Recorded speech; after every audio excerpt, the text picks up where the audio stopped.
Praise the lord, hallelujah. ನಮ್ಮ ಕರ್ತನಾದ ಯೇಸು ಕ್ರಿಸ್ತನ ನಾಮದಲ್ಲಿ ಈ ದಿನದಲ್ಲಿ ನಾನು ನಿಮ್ಮೆಲ್ಲರನ್ನು ವಂದಿಸುವನಾಗಿದ್ದೇನೆ. ಯೇಸು ಕ್ರಿಸ್ತನೇ ಸತ್ಯ ದೇವರು, ನಿತ್ಯ ಜೀವ. 1 ಯೋಹಾನ 5:20 ವಾಕ್ಯ, ಕ್ರಿಸ್ತನೇ ನಿರಂತರ ಸ್ತುತಿ ಹೊಂದತಕ್ಕ ದೇವರು, ಆಮೇನ್. ರೋಮನ್ 9:5 ಸ್ಪಷ್ಟವಾಗಿ ಹೇಳ್ತದೆ. ಈ ಸಂಚಿಕೆಯಲ್ಲಿ ನಾವು ಇನ್ನೊಂದು ವಿಷಯವನ್ನು ವಾಕ್ಯ ಭಾಗದಿಂದ ಧ್ಯಾನಿಸುವ. ನೋಡಿ, ಪ್ರಕಟಣೆ 9ನೇ ಅಧ್ಯಾಯ ನಾವು ಓದುವಾಗ ಅಲ್ಲಿ ಮಿಡತೆಗಳ ಬಗ್ಗೆ ನಮಗೆ ಓದಲಿಕ್ಕೆ ಸಿಗ್ತದೆ. ಸೊ ನಾವು ಧ್ಯಾನಿಸುವ ಇವತ್ತು ಮಿಡತೆಗಳು ಅಂದರೆ ಯಾರು, ಪ್ರಕಟಣೆ 9ನೇ ಅಧ್ಯಾಯದಲ್ಲಿ ಆ ಸೂಚಿಸಿರುವ ಮಿಡತೆಗಳು ಯಾರು ಎಂಬುದನ್ನು ನಾವು ಇವತ್ತು ವಾಕ್ಯದಿಂದ ಧ್ಯಾನಿಸುವ. ತುಂಬಾ ಜನರು ತುಂಬಾ ವಿಧವಾಗಿ ಅರ್ಥವನ್ನು ಇವಾಗ ಕೊಟ್ಟಿದ್ದಾರೆ. ಆದರೆ ವಾಕ್ಯ ಹಳೆ ಒಡಂಬಡಿಕೆಯಲ್ಲಿ ಕೂಡ ಮಿಡತೆಗಳ ಬಗ್ಗೆ ಉಲ್ಲೇಖವಿದೆ, ಹೊಸ ಒಡಂಬಡಿಕೆಯಲ್ಲಿ ಕೂಡ ಮಿಡತೆಗಳ ಬಗ್ಗೆ ಉಲ್ಲೇಖವಿದೆ. ಈ ಹಳೆ ಒಡಂಬಡಿಕೆ ಮಿಡತೆಗಳು ಮತ್ತು ಹೊಸ ಒಡಂಬಡಿಕೆ ಮಿಡತೆಗಳು ಅದೆರಡು ಒಂದೇ ಆಗಿದೆವಾ ಅಲ್ಲವಾ ಎಂಬುದನ್ನು ನಾವು ವಾಕ್ಯದಲ್ಲಿ ಧ್ಯಾನಿಸುವ. ನೋಡಿ, ಇದರ ಉಲ್ಲೇಖವು ಪ್ರಕಟಣೆ 9ನೇ ಅಧ್ಯಾಯದಲ್ಲಿ ಇದೆ. ನಾವು ಇವತ್ತು ವಾಕ್ಯ ಧ್ಯಾನಿಸುವ ಪ್ರಕಟಣೆ 9:1-11 ತನಕ. ನೋಡಿ, ವಾಕ್ಯವು ಈ ತರ ಹೇಳ್ತದೆ: 5ನೇ ದೇವದೂತನು ತುತ್ತೂರಿಯನ್ನು ಊದಿದಾಗ ಆಕಾಶದಿಂದ ಬಿದ್ದ ಒಂದು ನಕ್ಷತ್ರವನ್ನು ಕಂಡೆನು. ಅವನಿಗೆ ಅಧೋಲೋಕಕ್ಕೆ ಹೋಗುವ ಕೂಪದ ಬೀಗದ ಕೈ ಕೊಡಲ್ಪಟ್ಟಿತು.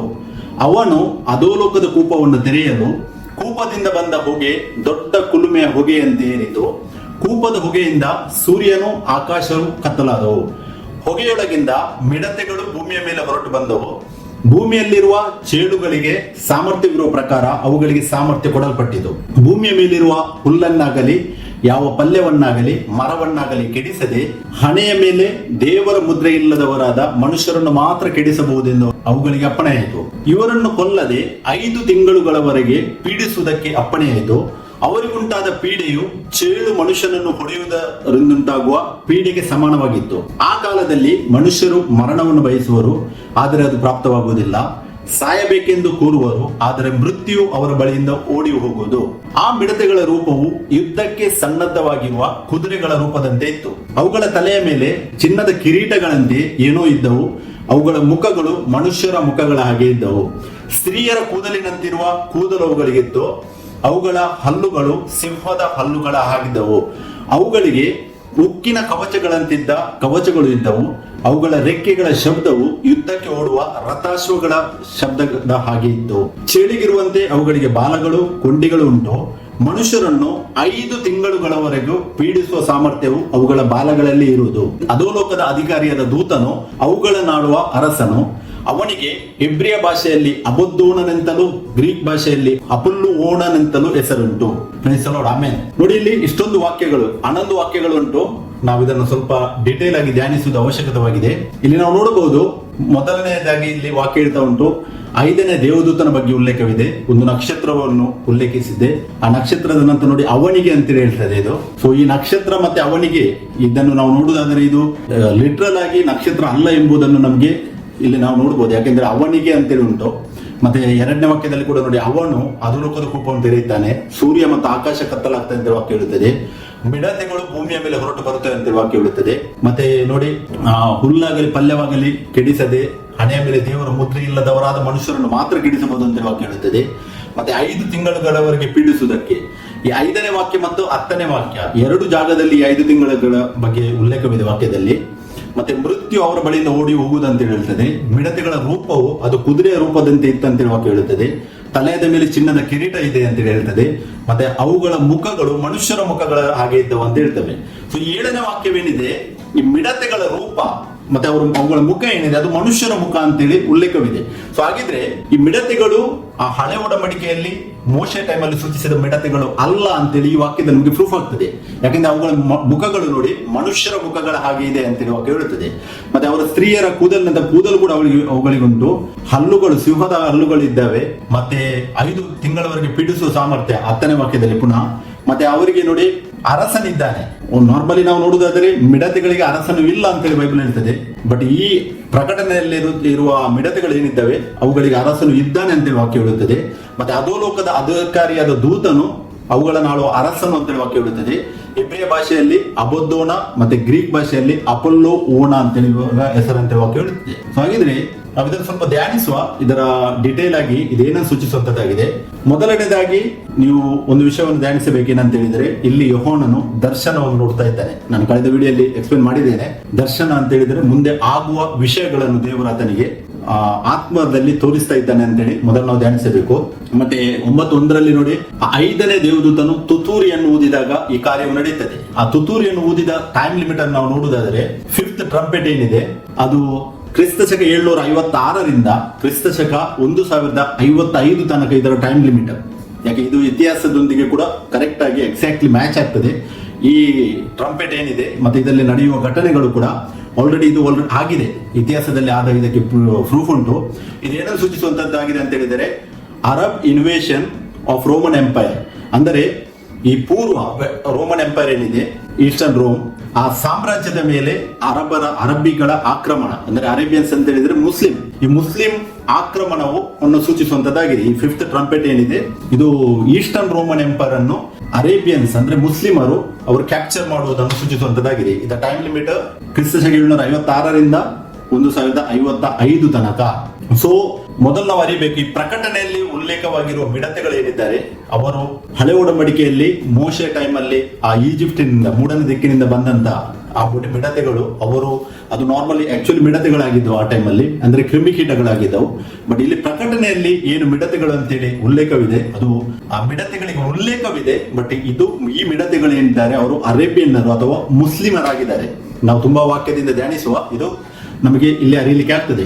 ನೋಡಿ, ಈ ಒಟೋಮನ್ ಎಂಪೈರ್ ಏನಿತ್ತು ಕ್ರಿಸ್ತಶಕ 1453ರಲ್ಲಿ ಅವರು ಈಸ್ಟರ್ನ್ ರೋಮನ್ ಎಂಪೈರ್ ಅನ್ನು ಕ್ಯಾಪ್ಚರ್ ಮಾಡ್ತಾರೆ. ಮತ್ತೆ ಅಲ್ಲಿಂದ 1517 ಕ್ರಿಸ್ತಶಕ 1517ರಿಂದ ಕ್ರಿಸ್ತಶಕ 917 ತನಕ, ಅಂದ್ರೆ ಎಕ್ಸಾಕ್ಟ್ಲಿ 400 ಇಯರ್ಸ್ ಇಸ್ರೇಲ್ ಕಂಟ್ರಿ ಏನಿದೆ ಇವರ ಆಳ್ವಿಕೆಯಲ್ಲಿ, ಇವರ ಅಧಿಕೃತದಲ್ಲಿತ್ತು.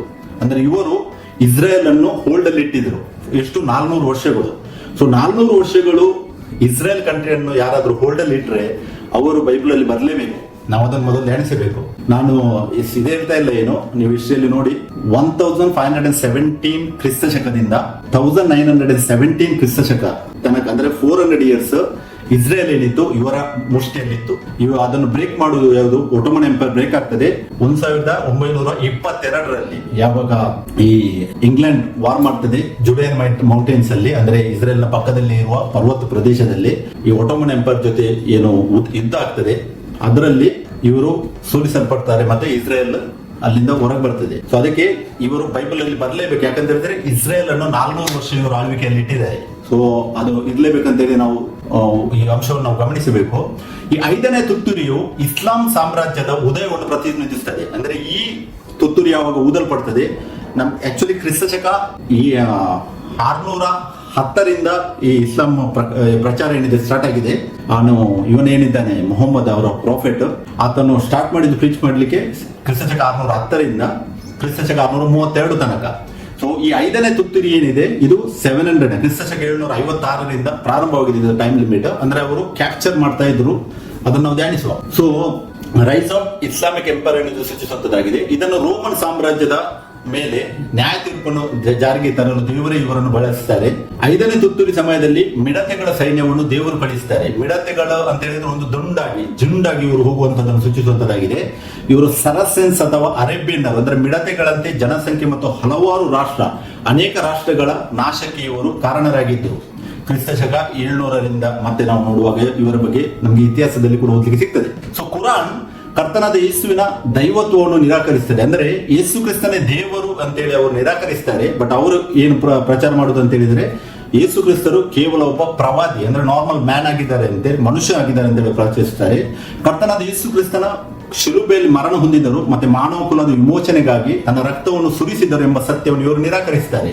ಈ ಇಸ್ಲಾಂ ಧರ್ಮವೇನಿದೆ ರೋಮನ್ ಸಾಮ್ರಾಜ್ಯದಲ್ಲಿ ನೀತಿಯ ಸೂರ್ಯನ, ಅಂದ್ರೆ ಯೇಸು ಕ್ರಿಸ್ತನ ನಿಜವಾದ ಈ ಕ್ರಿಶ್ಚಿಯನ್ ಮಾರ್ಗವೇನಿದೆ, ಆ ಕರ್ತನಾದ ಯೇಸುವನ್ನು ಪ್ರಚಾರ ಪಡಿಸದಂತೆ ಇವರು ಕತ್ತಲೆಯನ್ನು ಒಡ್ಡುವಂತದ್ದಾಗಿದೆ. ನಮಗೆ ಮಲಕಿ 4:2 ವಾಕ್ಯವನ್ನು ಧ್ಯಾನಿಸುವಾಗ ಅಲ್ಲಿ ಯೇಸು ಕ್ರಿಸ್ತನಿಗೆ ಧರ್ಮವೆಂಬ ಸೂರ್ಯ ಅಂತೇಳಿ ಉಲ್ಲೇಖವಾಗಿದೆ. ಮಲಕಿ 4:2 ಇದೆ ನೋಡಿ, ನನ್ನ ನಾಮದಲ್ಲಿ ಭಯಭಕ್ತಿ ಇಟ್ಟಿರುವ ನಿಮಗೂ ದೇವರ ಧರ್ಮವೆಂಬ ಸೂರ್ಯನು ಸ್ವಸ್ಥತೆಯನ್ನುಂಟು ಮಾಡುವ ಕಿರಣಗಳುಳ್ಳವನಾಗಿ ಮೂಡುವನು, ಕೊಟ್ಟಿಗೆಯಿಂದ ಬಿಟ್ಟ ಕರುಗಳಂತೆ ನೀವು ಹೊರಟು ಕುಣಿದಾಡುವಿರಿ ಅಂತೇಳಿ ನಮ್ಗೆ ಇಲ್ಲಿ ಓದಬಹುದು. ಸೊ ಧರ್ಮವೆಂಬ ಸೂರ್ಯ ಯೇಸು ಕ್ರಿಸ್ತನೇನಿದ್ದಾರೆ ಸ್ವತಃ ದೇವರು, ಅವರನ್ನು ಇವರು ನಿರಾಕರಿಸಿ ಆತನೊಬ್ಬ ಕೇವಲ ಪ್ರವಾದಿ ಮನುಷ್ಯ ಅಂತೇಳಿ ಇವರು ಪ್ರಚಾರ ಮಾಡಲಿಕ್ಕೆ ಸ್ಟಾರ್ಟ್ ಮಾಡ್ತಾರೆ. ಮತ್ತೆ ಇವರು ಹಿಂಸಿಸಲು ಸ್ಟಾರ್ಟ್ ಮಾಡ್ತಾರೆ. ನಾವು ಇತಿಹಾಸದಲ್ಲಿ ಧ್ಯಾನಿಸುವುದಾದ್ರೆ ತುಂಬಾ ಕ್ಯಾಲಿಫೆಟ್ಸ್ ಅಂತೇಳಿ ರೈಸ್ ಆಗಿದ್ರು. ಕ್ಯಾಲಿಫೆಟ್ ಅಂತ ಹೇಳಿದ್ರೆ ಈಗಿನ ಟೈಮಲ್ಲಿ ನಮ್ಗೆ ನೋಡಬಹುದು ಒಂದು ಏನು ಭಯೋತ್ಪಾದಕರ ಸಂಘ ಅದು ಯಾವ್ದಾಗಿದೆ. ಈಗಿನ ಟೈಮಲ್ಲಿ ISIS ಇದೆ, ಮತ್ತೆ ಇನ್ನು ತುಂಬಾ ಇದ್ದಾವೆ. ಸೊ ಆ ಟೈಮಲ್ಲಿ ರೈಸ್ ಆದದ್ದು ನೋಡಿ, ಫಸ್ಟ್ ಗೆ ಅವರು ರಶೀದುನ್ ಕ್ಯಾಲಿಫೇಟ್ ಆಗಿ ಅವರು ರೈಸ್ ಆಗ್ತಾರೆ. ಇದು ಫಸ್ಟ್ ಕ್ಯಾಲಿಫೇಟ್ ಆಗಿ ಅವರು ರೈಸ್ ಆಗಿದ್ದು. ಮತ್ತೆ ಸೆಕೆಂಡ್ ಉಮಾಯದ್ ಕ್ಯಾಲಿಫೇಟ್ ಆಗಿ ಅವರು ರೈಸ್ ಆಗ್ತಾರೆ. ಆಮೇಲೆ ಅಬ್ಬಾಸಿದ್ ಕ್ಯಾಲಿಫೇಟ್ ಆಗಿ ರೈಸ್ ಆಗ್ತದೆ. ಮತ್ತೆ ಇದೆಲ್ಲ ಹೋಗಿ ಒಂದೇ ಎಂಪೈರ್ ಬರ್ತದೆ, ಅದು ಒಟೋಮನ್ ಎಂಪೈರ್. ಟರ್ಕಿಯಲ್ಲಿ ಇವರದ್ದು ಮೇನ್ ಬೇಸ್ ಇತ್ತು. ಅಲ್ಲಿಂದ ಅವರು ಎಲ್ಲ ಆಳ್ವಿಕೆ ನಡೆಸ್ತಾ ಇದ್ರು. ಇವರ ಅಂಡರ್ ಎಲ್ಲಾ ಮುಸ್ಲಿಂ ಎಷ್ಟು ಕಂಟ್ರಿ ಇದ್ರು ಎಲ್ಲ ಈ ಒಟೋಮನ್ ಎಂಪೈರ್ ಇತ್ತು. ಲಾಸ್ಟ್ ಅಲ್ಲಿ ಅದು 5th ಟ್ರಂಪೆಟ್ ಆದ್ಮೇಲೆ ಅವರು ಅಲ್ಲಿ ಇದಾಗ್ತಾರೆ. ಸೊ ಅದಕ್ಕೆ ಕ್ರಿಸ್ತಶಕ 610ರಿಂದ 632 ತನಕ ಮೊಹಮ್ಮದ್ ಸ್ಟಾರ್ಟ್ ಮಾಡ್ತಾನೆ. ಆಮೇಲೆ ಕ್ರಿಸ್ತಶಕ 632ರಿಂದ 661 ತನಕ ಅದೇ ರಶೀದುದ್ದೀನ್ ಕ್ಯಾಲಿಫೇಟ್ ಆಗ್ತದೆ ಅದು. ಆಮೇಲೆ ಕ್ರಿಸ್ತಶಕ 661ರಿಂದ 750 ತನಕ ಇದು ಉಮಾಯಿದ್ ಕ್ಯಾಲಿಫೇಟ್ ಆಗ್ತದೆ. ಉಮಾಯಿದ್ 750 ತನಕ. ಸೊ ನಾವು ಧ್ಯಾನಿಸುವಂತ ಟೈಮ್ ಲಿಮಿಟ್ ಏನಾಗಿದೆ, ಅದು ಕ್ರಿಸ್ತಶಕ 756ರಿಂದ ಕ್ರಿಸ್ತಶಕ 1055 ತನಕ. ಈ 5th ಟ್ರಂಪೆಟ್ ಟೈಮ್ ಲಿಮಿಟ್ ನಮ್ಗೆ ಇಷ್ಟೇ. ಇದರ ಬಗ್ಗೆ ನಾವು ಧ್ಯಾನಿಸಬಹುದು.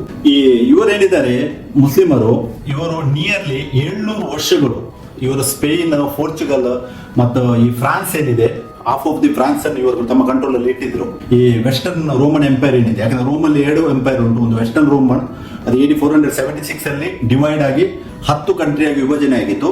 ಮತ್ತೆ ಈಸ್ಟರ್ನ್ ರೋಮನ್ ಎಂಪೈರ್. ಬಟ್ ಇವರು ಈಸ್ಟರ್ನ್ ರೋಮನ್ ಎಂಪೈರ್ ಮೇಲೆ ಇವರು ಯುದ್ಧವನ್ನು ಇಲ್ಲಿ ಸ್ಟಾರ್ಟ್ ಮಾಡ್ತಾರೆ. ಬಟ್ ಅವರೇನ್ ಮಾಡಿದ್ರು, ಅಲ್ಲಿ ತನಕ ಸ್ಪೇನ್, ಪೋರ್ಚುಗಲ್ ಮತ್ತೆ ಈ ಫ್ರಾನ್ಸ್ ಏನಿದೆ, ಹಾಫ್ ಆಫ್ ದಿ ಫ್ರಾನ್ಸ್ ಅವರು ಕ್ಯಾಪ್ಚರ್ ಮಾಡಿದ್ರು. ಅಂದ್ರೆ ವೆಸ್ಟರ್ನ್ ರೋಮನ್ ಎಂಪೈರ್ ಏನಿದೆ ಅದೊಂದು ಆಲ್ಮೋಸ್ಟ್ ಒಂದು 50% ಯುರೋಪ್ ಏನಿದೆ ಇವರು ಕ್ಯಾಪ್ಚರ್ ಮಾಡಿ ಆಗಿತ್ತು ಈ ಟೈಮ್ ಲಿಮಿಟ್ ಅಲ್ಲಿ. ಸೊ ಸ್ಪೇನ್ ಒಂದು ಟೈಮ್ ಅಲ್ಲಿ ನೀವು ಹಿಸ್ಟ್ರಿಯಲ್ಲಿ ನೋಡಿದರೆ ಸ್ಪೇನಿಗೆ ಅಲ್ ಅಂಡಲೂಸ್ ಅಂತೇಳಿ ಸ್ಪೇನ್ ಇದ್ದ ಹೆಸರಿತ್ತು.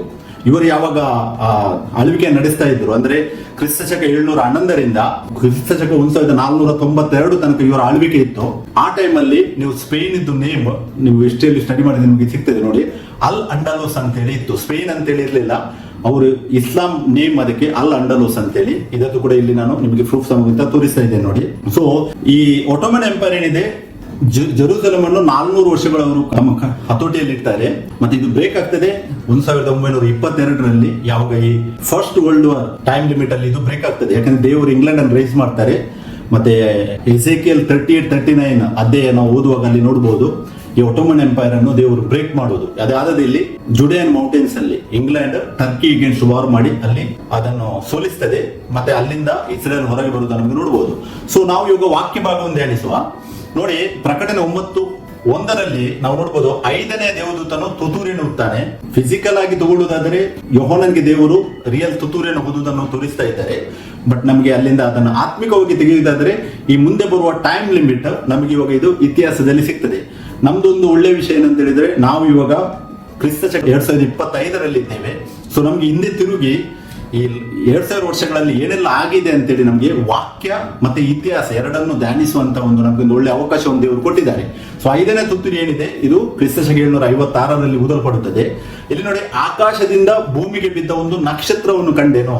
ಇಲ್ಲಿ ಆಕಾಶ ಅಂತ ಹೇಳುವಾಗ ಇದು ಲಿಟ್ರಲ್ ಆಕಾಶ ಅಲ್ಲ.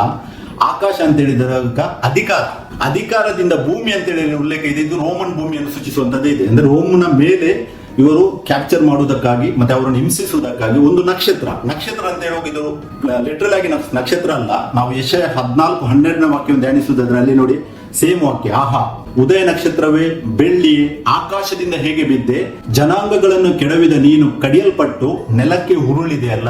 ಈ ಯೆಶಯ 14:12ರಲ್ಲಿ ನಾವು ಎಲ್ಲರೂ ಬಲ್ಲಾತರಾಗಿದ್ದೇವೆ. ಈ ಉದಯ ನಕ್ಷತ್ರ ಅಂತೇಳಿ ಈ ಸೈತಾನ ಏನಿದ್ದಾನೆ ಲೂಸಿಫರ್, ಆತನನ್ನು ಸೂಚಿಸಿದೆ. ಸೊ ಅವನ ಆಕಾಶದಿಂದ ಹೇಗೆ ಬಿದ್ದ ಅಂತ ಹೇಳಿದರೆ ಅಲ್ಲಿ ಕೂಡ ಅದು ಪ್ರೊಫೆಟಿಕ್ ವರ್ಡ್. ಅದು ಆಕಾಶ ಅಂತ ಹೇಳುವಾಗ ಮೇಲಿನಿಂದ ಬಿದ್ದದೆ ಅಂತೇಳಿ ಅರ್ಥ ಅಲ್ಲ. ಆಕಾಶ ಅಂತ ಹೇಳಿದಾಗ ಆತನ ಅಧಿಕಾರದಿಂದ ಹೇಗೆ ಬಿದ್ದಿ ಅಂತೇಳಿ ಇಲ್ಲಿ ವಾಕ್ಯ ಉಲ್ಲೇಖಿಸಿದೆ.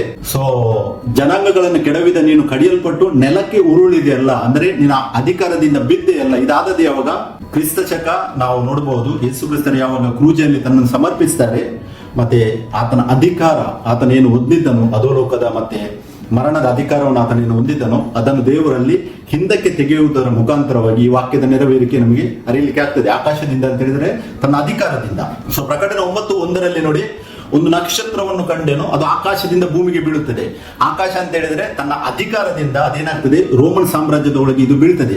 ಇದರ ಕನೆಕ್ಷನ್ ನಾವು ಪ್ರಕಟಣೆ 12ನೇ ಅಧ್ಯಾಯದಲ್ಲಿ ನಾವು ಮಾಡಿದರೆ ಇಲ್ಲಿ ಸರಿಯಾಗಿ ಅರ್ಥ ಆಗ್ಲಿಕ್ಕೆ ಆಗ್ತದೆ ಈ ವಾಕ್ಯವನ್ನು. ಸೊ ಒಂದು ನಕ್ಷತ್ರ ಅಲ್ಲಿ ಬೀಳುವುದನ್ನು ಅಂತೇಳಿ ಸೂಚಿಸಿದೆ. ಮತ್ತೆ ಅದರ ಕಂಟಿನ್ಯೂಷನ್ ನೋಡಿ, ಅವನಿಗೆ ಅಧೋಲೋಕಕ್ಕೆ ಹೋಗುವ ಕೂಪದ ಬೀಗದ ಕೈ ಕೊಡಲ್ಪಟ್ಟಿದ್ದು ಅಂತ ವಾಕ್ಯ ಹೇಳುತ್ತದೆ. 9:1 ಮೊದಲಿಗೆ ಒಂದು ನಕ್ಷತ್ರ ಆಕಾಶದಿಂದ ಬೀಳುವ ಬಗ್ಗೆ ಉಲ್ಲೇಖಿಸಿದೆ. ಮತ್ತೆ ಕಂಟಿನ್ಯೂ ಆಗಿ ಅವನಿಗೆ ಅಂತೇಳಿ ಒಂದು ಏನನ್ನು, ಇದು ನಕ್ಷತ್ರ ಅಂತ ಹೇಳಿದ್ರೆ ಅದೊಂದು ವಸ್ತು, ಬಟ್ ಇಲ್ಲಿ ವಸ್ತುವನ್ನು ನೆಕ್ಸ್ಟ್ ಕಂಟಿನ್ಯೂಯೇಷನ್ ಒಬ್ಬಾತನನ್ನು ಸೂಚಿಸಿದೆ, ಅವನಿಗೆ ಅಂತೇಳಿ ಹೇಳ್ತದೆ. ನೋಡಿ ವಾಕ್ಯ ಸರಿಯಾಗಿ ಧ್ಯಾನಿಸಿ. ಒಂದು ನಕ್ಷತ್ರವನ್ನು ಬೀಳುವುದನ್ನು ಕಾಣ್ತಾನೆ ಇಲ್ಲಿ ಯೋಹಾನನು, ಬಟ್ ಅವನಿಗೆ ಅಂದ್ರೆ ಅದು ವಸ್ತು ಅಲ್ಲ, ಅದೊಂದು ಅಧಿಕಾರ ಅಂತೇಳಿ ನಾವು ತಗೊಳ್ಬಹುದು, ಯಾಕಂದ್ರೆ ವಾಕ್ಯ ಆ ತರ ಉಲ್ಲೇಖವಾಗಿದೆ. ಸೊ ಅವನಿಗೆ ಅಧೋಲೋಕಕ್ಕೆ ಹೋಗುವ ಕೂಪದ ಬೀಗದ ಕೈ ಕೊಡಲ್ಪಟ್ಟಿತು. ಸೊ ಇದರಲ್ಲಿ ನಾವು ಇನ್ನೊಂದು ಪಾಯಿಂಟ್ ಧ್ಯಾನಿಸಬೇಕು. ನಕ್ಷತ್ರ ಅಂತ ಹೇಳಿದ್ರೆ ನಾವು ನೋಡಿದೆವು, ಅದು ಸೈತಾನನಾಗಿದ್ದಾನೆ. ಆಕಾಶದಿಂದ ಭೂಮಿಗೆ ಬಿದ್ದ ಅಂತ ಹೇಳಿದ್ರೆ ತನ್ನ ಅಧಿಕಾರವನ್ನು ಆತನು ಭೂಮಿಯ ಮೇಲೆ, ಅಂದ್ರೆ ರೋಮನ್ ಭೂಮಿ, ಇದು ರೋಮನ್ ಪ್ರಾಂತ್ಯ, ಇದಕ್ಕೆ ಗಿ ಅಂತೇಳಿ ವರ್ಡ್ ಯೂಸ್ ಆಗಿದೆ. ಗ್ರೀಕ್ ವರ್ಡ್ ಏನಿದೆ ಅದು ಗಿ ಅಂತ ಹೇಳಿದ್ರೆ ಅದು ಲೋಕಲ್ ರೀಜನ್ ಅಥವಾ ಸಾಮ್ರಾಜ್ಯವನ್ನು ಸೂಚಿಸುವಂತದ್ದು. ಇದು ರೋಮನ್ ಭೂಮಿಗೆ ಬೀಳ್ತದೆ, ಅಂದ್ರೆ ಯುರೋಪ್ ಅಲ್ಲಿ ರೋಮ್ ಅಧಿಕಾರ ನಡೀತಾ ಇದ್ದು, ರೋಮನ್ ಕ್ಯಾಥಲಿಕ್, ಅದಕ್ಕೆ ಅದು ಬೀಳ್ತದೆ. ಸೊ ಅವನಿಗೆ ಅಧೋಲೋಕಕ್ಕೆ ಹೋಗುವ ಕೂಪದ ಬೀಗ. ಅಧೋಲೋಕ ಅಂತ ಹೇಳುವಾಗ ನಾವು ಅಧೋಲೋಕ ಅಂತೇಳಿ ನಾರ್ಮಲಿ ಅದನ್ನು ನಾವು ಅಧೋಲೋಕ ಅಂತೇಳಿ ತೆಗೆದುಕೊಂಡು ಅದರ ಮೀನಿಂಗ್, ಸ್ಪಿರಿಚುವಲ್ ಮೀನಿಂಗ್ ನಾವು ಅರ್ಥ ಮಾಡಿಕೊಳ್ಳೋದು ತುಂಬಾ ಅವಶ್ಯಕವಾಗಿದೆ. ನೋಡಿ, ಅಧೋಲೋಕದ ಕೂಪ ಅಂತ ಹೇಳಿದರೆ ಅದು ಫರ್ನೆಸ್ ಅನ್ನು ಸೂಚಿಸುವಂತದ್ದಾಗಿದೆ. ಇದನ್ನು ಓಲ್ಡ್ ಟೆಸ್ಟ್ಮೆಂಟ್ ಅಲ್ಲಿ ಮೋಶೆ ಟೈಮ್ ಅಲ್ಲಿ ಕನೆಕ್ಟ್ ಮಾಡಬಹುದು. ಓಲ್ಡ್ ಟೆಸ್ಟ್ಮೆಂಟ್ ಅಲ್ಲಿ ಫರ್ನೆಸ್ ಅಂತೇಳಿ ಈಜಿಪ್ಟ್ಗೆ ವಾಕ್ಯ ಉಲ್ಲೇಖಿಸುತ್ತದೆ, ಗುಲಾಮಗಿರಿ ಅಥವಾ ಸ್ಲೇವರಿಯನ್ನು ಸೂಚಿಸುವಂತದ್ದಾಗಿದೆ.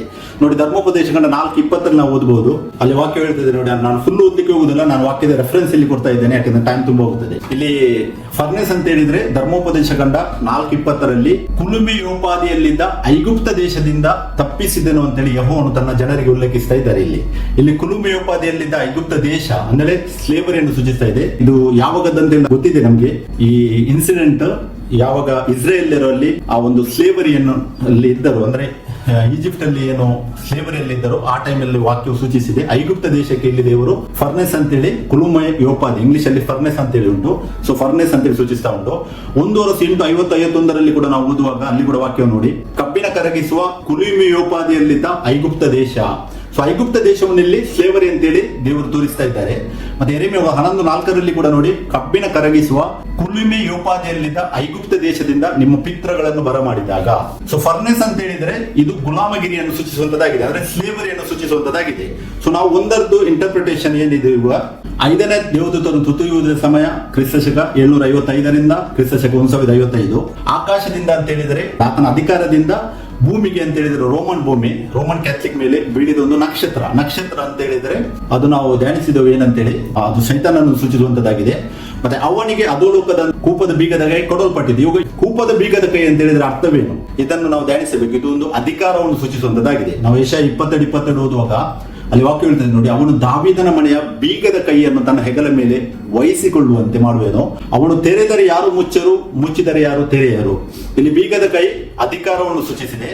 ಲೂಕ 11:52 ಕೂಡ ಯೇಸು ಕ್ರಿಸ್ತರಲ್ಲಿ ಹೇಳ್ತಾರೆ ನೋಡಿ, ಅಯ್ಯೋ ಧರ್ಮೋಪದೇಶಕರೇ, ಜ್ಞಾನಕ್ಕೆ ಸಾಧನವಾದ ಬೀಗದ ಕೈಯನ್ನು ತೆಗೆದು ಬಿಟ್ಟಿರಿ, ನೀವು ಒಳಕ್ಕೆ ಹೋಗಲಿಲ್ಲ, ಹೊಳಕ್ಕೆ ಹೋಗುವವರಿಗೂ ಅಡ್ಡಿ ಮಾಡಿದ್ದೀರಿ ಎಂದು ಅನ್ನೋದು. ಇಲ್ಲಿ ಕೂಡ ನಾವು ಇವರೇನಿದ್ದಾರೆ ಪರಿಸೆಯರು, ಅವರು ತಮ್ಮ ಆ ಒಂದು ಧರ್ಮದ ಆಚರಣೆಯಿಂದ ಅವರಲ್ಲಿದ್ದಂತಹ ಅಧಿಕಾರವನ್ನು ಅವರೇನ್ ಮಾಡ್ತಾರೆ, ಆ ಅಧಿಕಾರದಿಂದ ತಾವಾಗಿ ಒಳಗೆ ಹೋಗುವುದಿಲ್ಲ, ಅಂದ್ರೆ ದೇವರ ರಾಜ್ಯಕ್ಕೆ ಹೋಗುವುದಿಲ್ಲ, ಮತ್ತೆ ಯಾರು ಹೋಗ್ತಿದ್ರು ಅವರನ್ನು ಅವರು ಬಿಡ್ತಾ ಇರಲಿಲ್ಲ ಅಂತ ಹೇಳಿ ಯೇಸು ಕ್ರಿಸ್ತರು ಸೂಚಿಸ್ತಾ ಇದ್ದಾರೆ. ಅಂದ್ರೆ ತಮ್ಮ ಅವರಲ್ಲಿದ್ದ ಅಧಿಕಾರವನ್ನು ಇದು ಸೂಚಿಸ್ತಾ ಉಂಟು ವಾಕ್ಯ.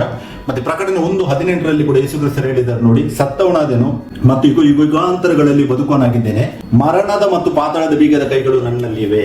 ಇಲ್ಲಿ ಕೂಡ ಬೀಗದ ಕೈ ಅಂತ ಹೇಳುವಾಗ ಪವರ್, ಅಧಿಕಾರವನ್ನು ಸೂಚಿಸುವಂತದ್ದಾಗಿದೆ. ಸೊ 9:1 ಅಧೋಲೋಕಕ್ಕೆ ಹೋಗುವ ಕೂಪದ ಬೀಗದ ಕೈ ಅಂತ ಹೇಳಿದರೆ ಆ ಸ್ಲೇವರಿಯನ್ನು ನಡೆಸುವುದಕ್ಕಾಗಿ ಅಧಿಕಾರವನ್ನು ಪಡೆಯುತ್ತಾನೆ, ಸೈತಾನನು ಅಧಿಕಾರವನ್ನು ಪಡೆಯುತ್ತಾನೆ ಗುಲಾಮಗಿರಿಯಲ್ಲಿ ಜನರನ್ನು ಹಾಕುವುದಕ್ಕೆ. ಇದರಲ್ಲಿ ಇನ್ನು ನೆಕ್ಸ್ಟ್ ಕಂಟಿನ್ಯೂಷನ್ ಆಗಿ ನಾವು ಓದುವ. ಇದರ ಆಕ್ಚುಲಿ ಸ್ಪಿರಿಚುವಲ್ ಮೀನಿಂಗ್ ಏನಂತ ಹೇಳಿದ್ರೆ, ರೋಮನ್ ಭೂಮಿಯನ್ನು ಅಥವಾ ಅಧಿಕಾರವನ್ನು ವಿಪತ್ತುಗಳಿಂದ ಮತ್ತು ನೈತಿಕ ದುಷ್ಕೃತ್ಯಗಳ ಪ್ರವಾಹದಿಂದ ಮುಳುಗಿಸುವ ಶಕ್ತಿಯನ್ನು ಇಲ್ಲಿ ಸೈತಾನನು ಹೊಂದುತ್ತಾನೆ. ಅಂದರೆ ರೋಮನ್ ಕ್ಯಾಥಲಿಕ್ ಅನ್ನು ಹಿಂಸಿಸುವುದಕ್ಕಾಗಿ. ಯಾಕೆಂದರೆ ಅವರು ಮೂರ್ತಿ ಪೂಜೆ ಮಾಡಿ ದೇವರ ವಾಕ್ಯವನ್ನು ಕಲಬೆರಕೆ ಮಾಡಿ ತಮಗೆ ಬೇಕಾದ ರೀತಿಯಲ್ಲಿ ಎಲ್ಲಾ ರೀತಿಯ ವಿಷಯಗಳಲ್ಲಿ ಅವರು ಮುಳುಗಿದ್ದರು. ಅದಕ್ಕೋಸ್ಕರವಾಗಿ ಇಲ್ಲಿ ದೇವರವರಿಗೆ ಸರಿಯಾಗಿ ಅವರಿಗೆ ಅಲ್ಲಿಂದ ಹೊರಗೆ ತರುವುದಕ್ಕಾಗಿ ಅವರ ಮೇಲೆ ಜಡ್ಜ್ಮೆಂಟ್ ಅನ್ನು ತರುವುದನ್ನು ನಮಗೆ ಆಗಿದ್ದನ್ನು ಸೂಚಿಸುವಂತದ್ದಾಗಿದೆ. ಪ್ರಕಟಣೆ 9:2 ವಾಕ್ಯ ಕೂಡ ನಾವು ಧ್ಯಾನಿಸುವ. ಅವನು ಅಧೋಲೋಕದ ಕೂಪವನ್ನು ತೆರೆಯಲು ಕೂಪದಿಂದ ಬಂದ ಹೊಗೆ ದೊಡ್ಡ ಕುಲುಮೆಯ ಹೊಗೆಯಂತೆ ಏರಿತು. ಕೂಪದ ಹೊಗೆಯಿಂದ ಸೂರ್ಯನು ಆಕಾಶವು ಕತ್ತಲಾದವು.